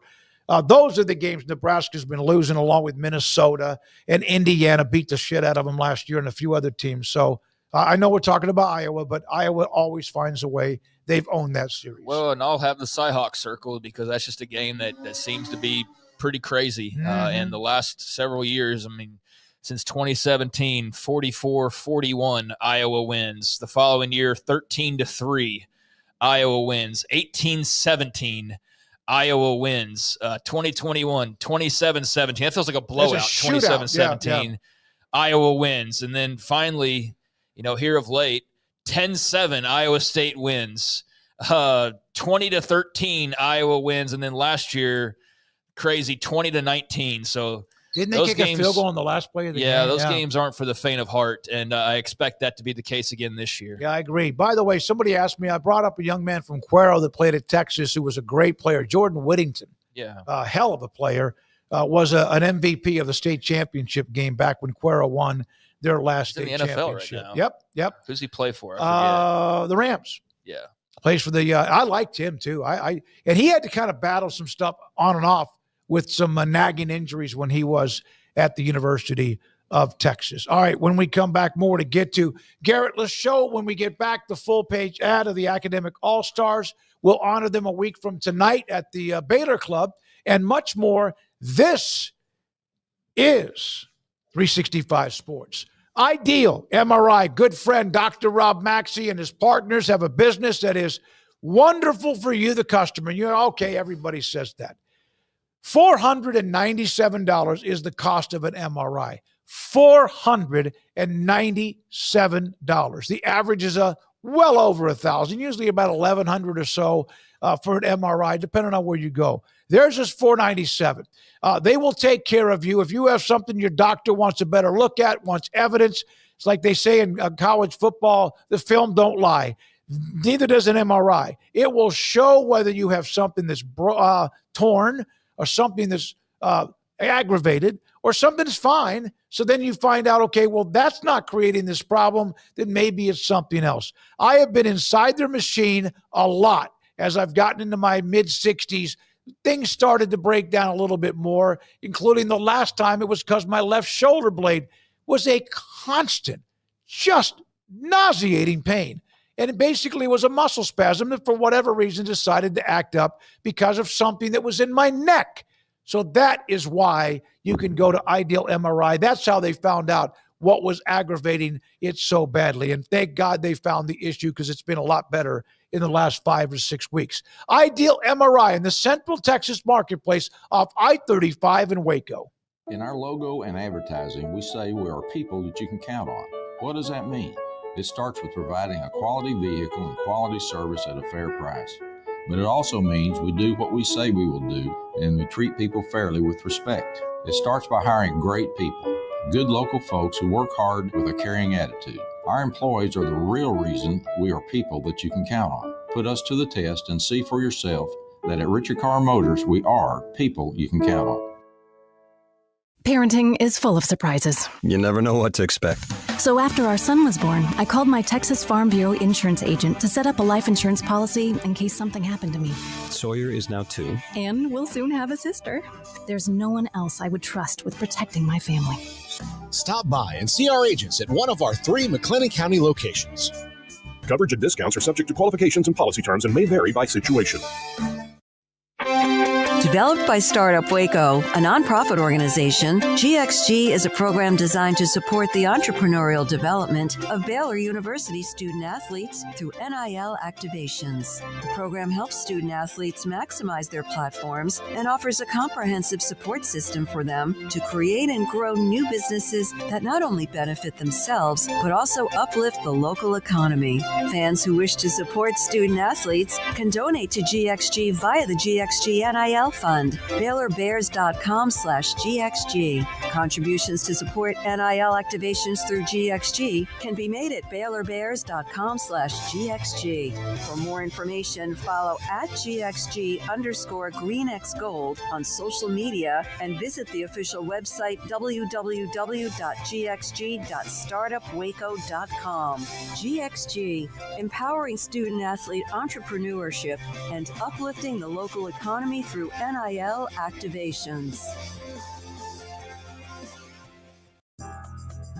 Riverbend Liquor and Wine now has 2 locations to serve you. The original on Lakeshore Drive at North 19th Street and the brand new spot in downtown Waco at 600 Franklin Avenue. If you're looking for the best in craft beers or local Texas bourbons, then the original is the place to be. And for the latest trends and online phenomenons, head downtown to the Franklin location. Either way, you're going to get the same great variety, customer service, and speedy experience. Check out both locations on their Facebook and Instagram pages, Riverbend Liquor and Wine, Lakeshore Drive at North 19th Street, and now downtown on Franklin Avenue.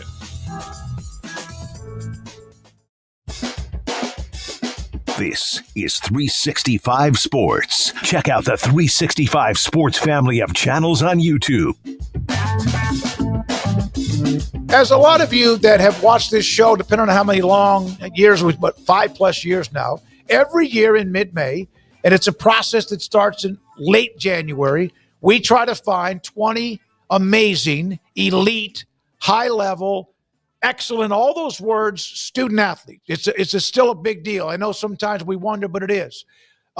So we have 10 boys and 10 girls that we honor every year, mid-May, and we've done it since COVID at the Baylor Club inside McLean Stadium, and appreciate Mike Mosel for the hospitality there.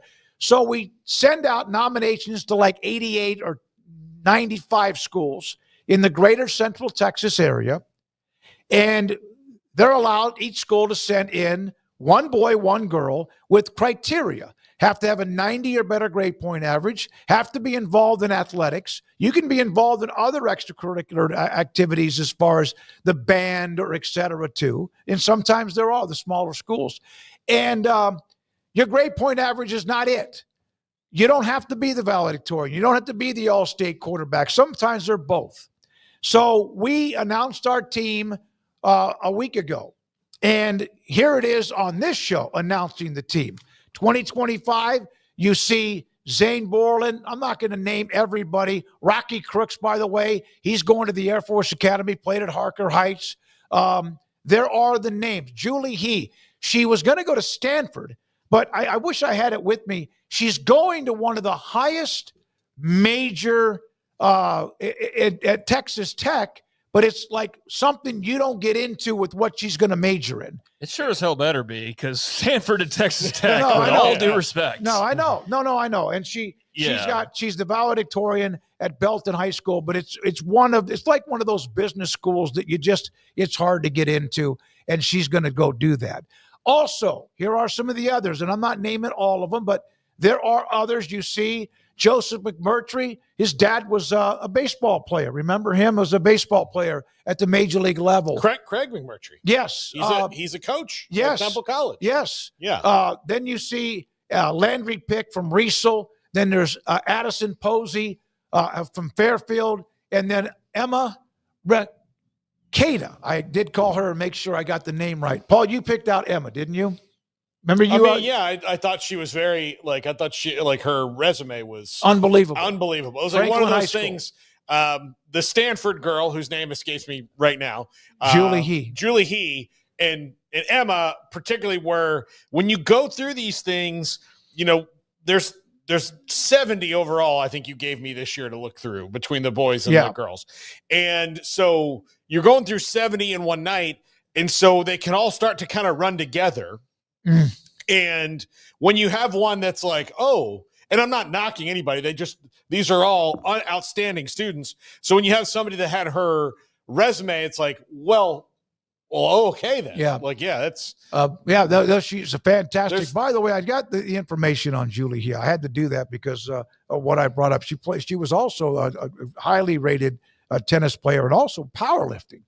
But where she's going to school at Texas Tech, undergraduate to medical school initiative programs, an 8-year Bachelor of Science and medical school program. So she's going to Tech to be a part of eventually being a doctor and be a part of medical school. There's Elliot Sell from Salado, and Elliot does have just the one T. Addison Sproul, great tennis player from Midway High School. Maximus Stalker, you guys may remember this. They've had 2 of that family members are already in the Naval Academy. One just graduated. He's on his way. And I have one rule, and it's the team that I do. If you're going to the military, if there were 12 kids that we got nominated that were going to military academies, they're in, unless they're from the same school. We like one person if the school gets someone selected. Addison Todd McGregor. There's Yasmin Taori and also Thomas Vidania at University High, headed to the University of Texas. The average grade point average of everybody put together is 103.6. It's amazing. 6 valedictorians and also 2 are the salutatorians. That's not a prerequisite, but obviously that's still a part of the process. So thank you to all of our great sponsors. And I have to say this, Kim Coulter at North Star Funding Partners joined as one of our, Kim does a lot of stuff with our show, as you know.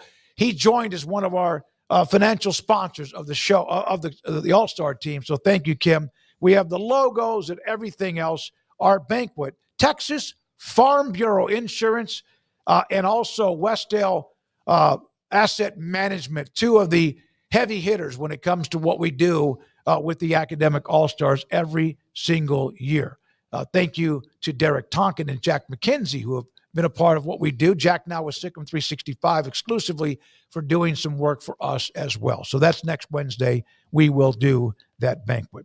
Yeah, I got a couple of things I wanted to pass along. And one is a brand new Baylor men's basketball commit for those interested. Looks like this came down just a little while ago. And now I can't seem to locate it because I flipped out pages.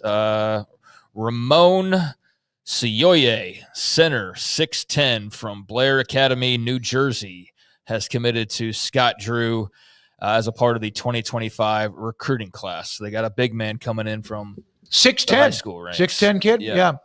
So there you go. There's that. As they continue to try to just create a roster, basically from almost scratch. So may have seen all of the to-do about that, the back and forth with BYU fans in particular and Baylor fans. So, so they're busy doing that, Scott Drew and company. And quite frankly, the only other thing that I wanted to bring up here, but it's perhaps the biggest story in college sports, is the fact that the government sounds like they're about to get into intervention mode here and perhaps get involved in trying to clean up college sports. I mean, have you fellas seen the headline out from Ross Dellinger earlier today? Yeah. I know that it's like on the one hand, I don't know the particulars, so I don't really want to delve too far into it, but I think it's worth mentioning before we go. On the one hand, government overreach and starting to get their hands in a lot of other pots, I'm not a fan of. I don't think most people are. On the other hand, what are the two things they've been begging for? We either need like the government to intervene and solve this for us, or like, what else do we have? And so, or do we just finally fall on our sword and we collectively bargain? And so it sounds like maybe they got that life raft thrown of the government stepping in and potentially helping. Well, I'm glad it's not an executive order because, again, if they did an executive order, there's no mechanism in place to make anybody do anything. It's just the president writing down here that you must do this. Right. How? No, you just got to do it. Well, that's not how things work, and that's what the NCAA's problem has been. Now, a presidential commission can investigate, and they can do all this stuff, which the NCAA has already done. I was going to say, there's a lot of money already being made on just investigating things. They've already done it. They've already done the work. Condoleezza Rice told them, and her commission told them the things they needed to do, some of which they've done, some of which they haven't. But you want to, you can point one person to the presidential committee. I hope it's a paying gig because it's me. Here's what I'll tell you need to do. Collectively bargain. Problem solved. Well, we know they don't want to do that because that's why we're here. So that will be the last resort and always will be because they cannot part with any more of their money. Goblin fingers can't not have as much of the pie as possible. So they're going to go every route, but finally just giving up basically and giving in. So for the details, here's just a summary of it. And this is not like anything that's ironclad, but the current administration is going to create a presidential commission, or at least they're planning to create a presidential commission, according to Ross Dellinger, on college athletics, first of its kind, expected to address issues impacting the changing landscape, which would include topics like college sports stakeholders, the commission is expected to include college sports stakeholders, business people, people connected to the game, and some potential issues that could be addressed would include the transfer portal, employment status, unregulated booster play, and so on and so forth, things like that. So all the things they can't seem to solve. They need that magic wand, and there's only two ways to wave that wand, and it's to give up and you give in and you collectively bargain, and they are full-blown employees and all of that, or the politicians step in and try to save the day for you. So I just wanted to make mention of that because it's been out there today. So we'll see. That might not go anywhere, but it is in the news. I have not yet. Thank you, Craig, for giving us that update. I yawn and when I hear that because it just seems like it dies in the vine, and eventually something's I don't know how they're going to. I don't care who fixes it if they can. Paul, your point was good, but they don't want to do that. There's also that deadline tonight on the NCAA and the power conferences putting something back in Judge Wilkins' court or in front of her that if they mess this up, I don't know what the hell the next thing is, but you know why I want it to be okay? I hope they're smart enough to get something to her that will make sense so we can stop talking about it rather than what's going to happen. This is going to be a bit of a crass analogy here, but stick with me. The NCAA is very constipated right now, right? And they're not constipated because they ate something bad or they ate a lot of cheese or anything like that. A lot of brand. They're constipated because they refuse to go to the bathroom. And look, nobody likes to run to the bathroom and take a dump. It's not something you look forward to during your day, but you have to do it so you don't die. You do it so you don't die and your body regulates itself. The NCAA, all these things just suck. They're like, I don't want to do it. Why did you I don't want to do it. I just had that, by the way. Because it sucks. It sucks. But guess what? You got to go do it, and you got to do some things you don't like during the day, and you just have to deal with it. So go, NCAA, go in the bathroom, take that massive ripper, and deal with it. Well, you got to eat the right foods. Yeah, but I mean, they're just like, no, I'm not going to go. I don't got to go. No, I'm not going to do it. Go. Just go. I have to add this, and you've already gone down the gross level. Yeah. But I actually had to go to Walmart. Remember I mentioned I had to go by Walmart? I had to go get one of those special plungers because I had a magic ripper. Congratulations. Toilet humor. I'm talking about it. It was enormous. And so I had to go because it was a bad deal. Garrett, did we just pick up? We lose everybody we've ever had before. I just said earlier today in the chat, we're never going to go down the clicks and views. That's not why I brought that up. No, I'm just trying to say, All right. what they need to do. All right. Paul's back. We will have a top 5, and also we'll have the results from the polls from Andrew Valade. I'm David Smoak with Craig Smoak, Paul Catalina, and this is 365 Sports. Richard Carr, Buick GMC Cadillac, the people you can count on for all of your automotive needs. If you're looking to get into a brand new vehicle today, a pre-owned vehicle, if you're just looking to get your car worked on, like I have in the past at Richard Carr, they are your one-stop shop to knock out whatever issue you may be facing, whether it's just simply trying to find a vehicle or make sure the one you're in is operating at full capacity, especially during these upcoming busy months of summer. Well, right now, some of the deals over on the lot as they celebrate their red, white, and blue tag savings event and Celebrate America alongside that. Every new or used car and truck is priced with special American-size savings, like, for example, on all 2025 GMC Sierra 1500 SLE and SLT models in stock. Qualified buyers can save nearly $9,000, $8,750 to be exact. You can save nearly $1,000 on new 2025 Buick Envista, which was named the Car and Driver's Editor's Choice. If you're looking for the pre-owned vehicles,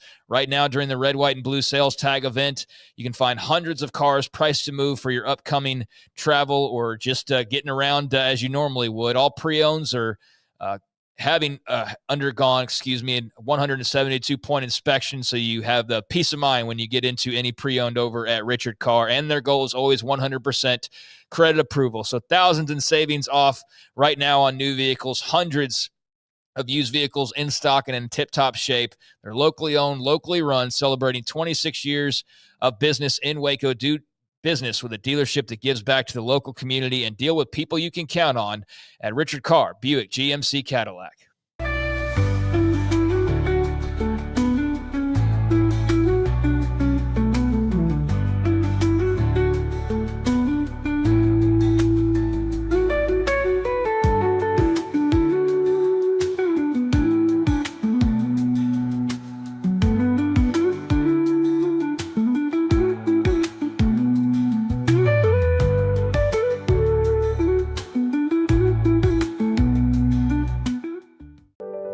Overwhelmed by your inbox? Clean Email is here to help.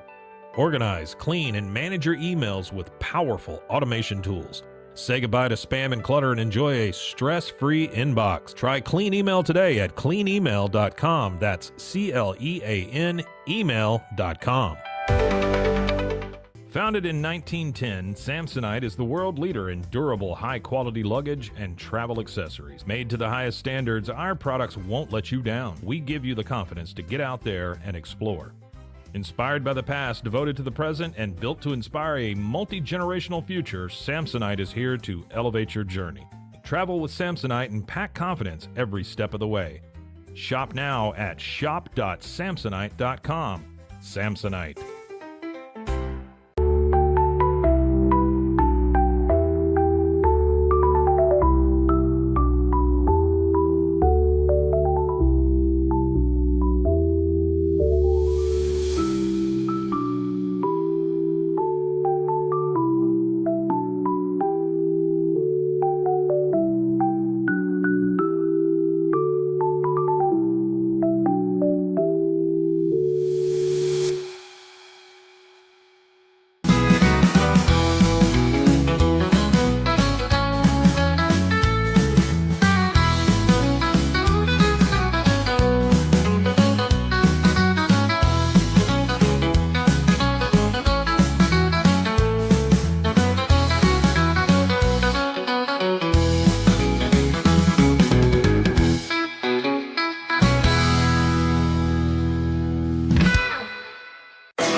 This is Paul Catalina's Top 5. Welcome into Paul Catalina's Top 5, brought to you by Flag and Anthem. You've probably seen them on our social media lately, please go to flagandanthem.com. They've got some great apparel, great shirts, great everything at Flag and Anthem. Keegan Bradley, he's sponsored by them. He's got some great line of fashion there. Christian McCaffrey, tons of great stuff. So thank you to Flag and Anthem. Click the link and use promo code 365sports for 20% off at checkout. Let's talk some Cowboys and George Pickens.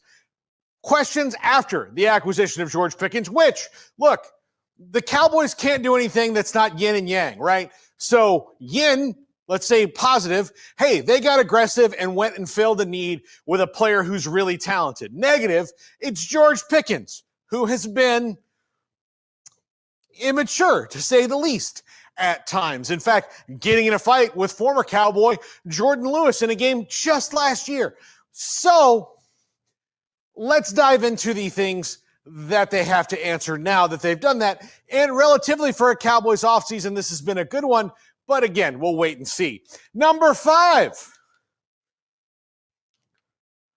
cornerback depth. And I put a picture of Stephon Gilmore here. He has been in the facility. There has been talks of reunion with Stephon Gilmore and the Cowboys on a short-term deal. I think that's the best thing they can do right now because with the injuries to Trayvon Diggs and Siobhan Ravel, their draft pick, both of whom should play this year, and Siobhan Ravel should be good to go by the time the season starts, but they'll both start training camp on PUP.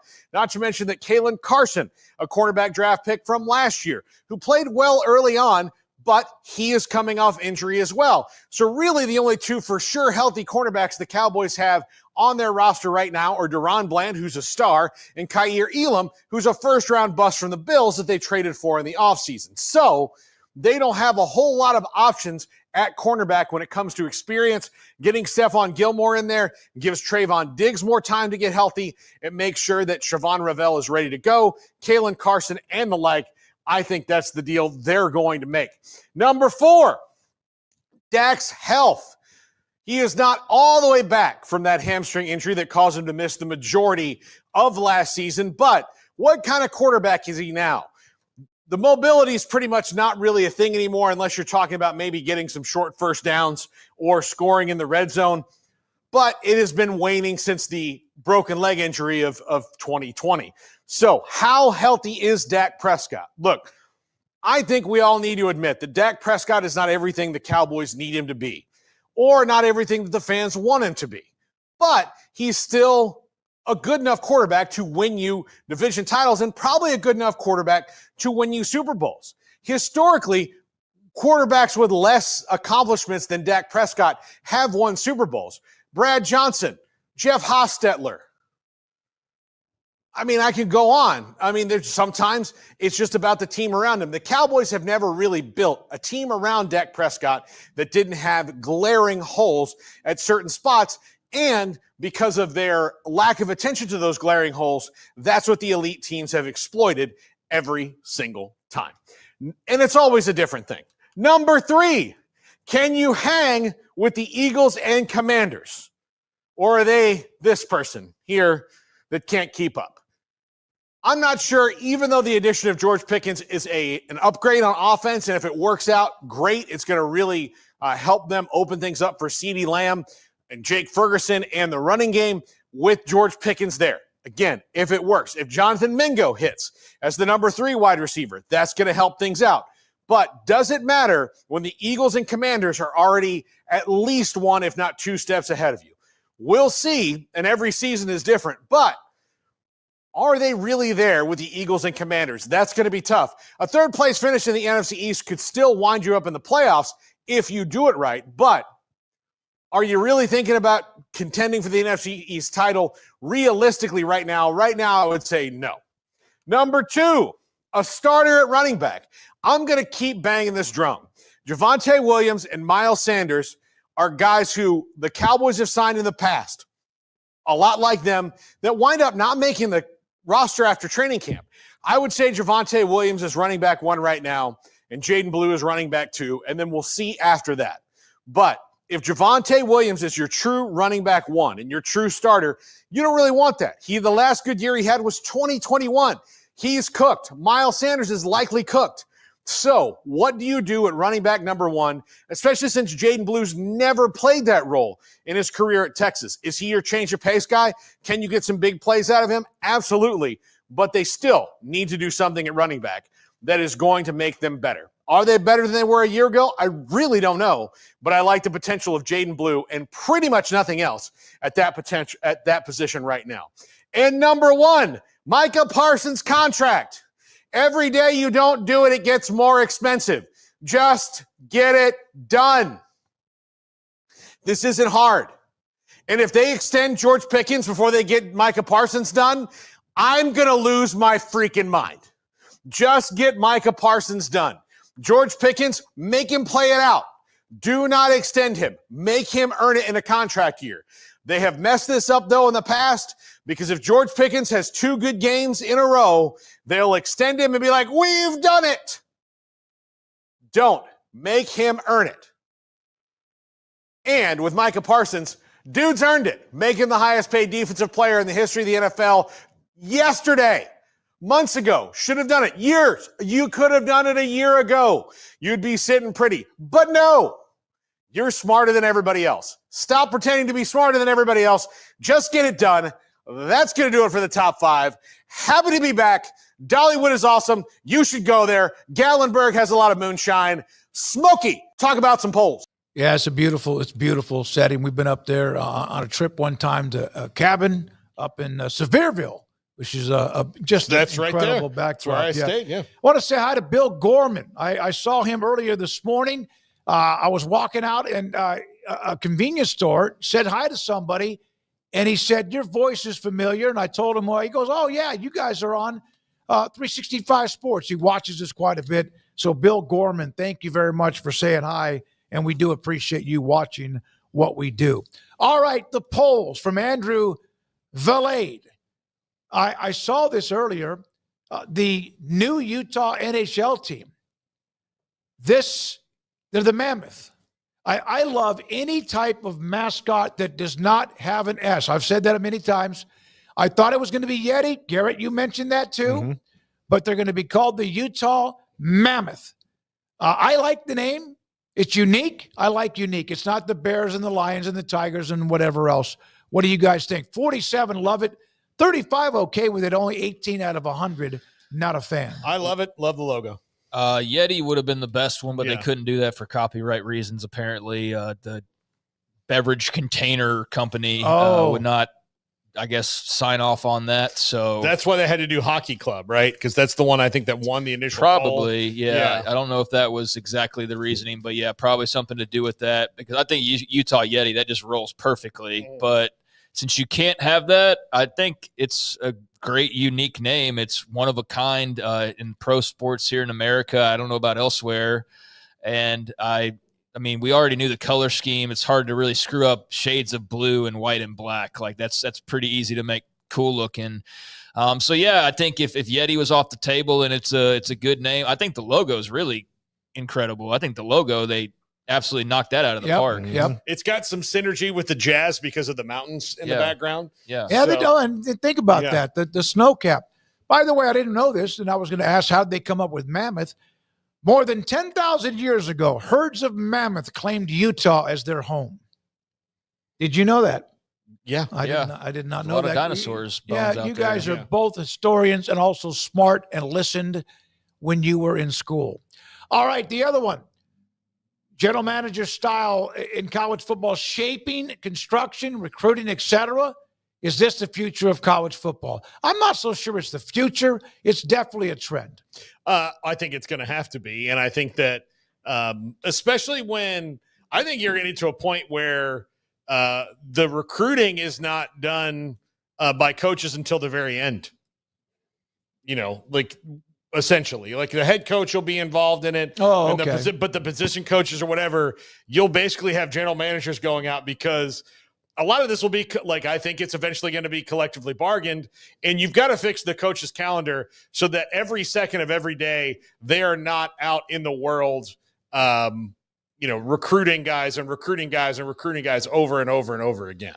I was hoping you meant that there was going to be like a 2-week window at some point late in the year where everybody signs and it's over. Yeah, well, maybe. I don't know. But that's not going to happen. But the thing I think that they're going to have to do for college coaches is improve their quality of life, because it sucks right now. I mean, you're making a lot of money. I'm not saying their quality, but like as far as their scheduling and all that is concerned, it's just a nightmare right now.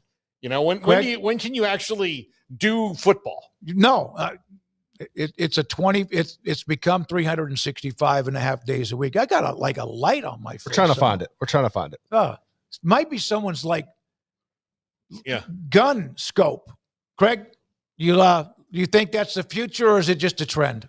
I mean, it's the future. It's clearly the future. I mean, they're not putting the rabbit back in the hat at this point. So yeah, I think it's pretty much going to be the way that it is moving forward, and that there is plenty of reasons to believe it's for good reasons, even if we don't all like it. But just with what's going on, it's time to evolve, and I think this is part of the evolution, as 62% also agree. Yeah, absolutely, almost 2/3.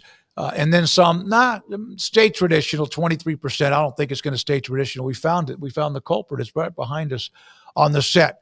Thank you, Emery, for taking that laser beam off my forehead. And then also, thanks to Andrew Valade for the polls. Andrew, thank you. Garrett Ross, great stuff, weaving in and out. Paul Catalina and Craig Smoak. We're back at it again tomorrow. Hopefully, Sam Kahn, Max Olson, Mickey Spagnola.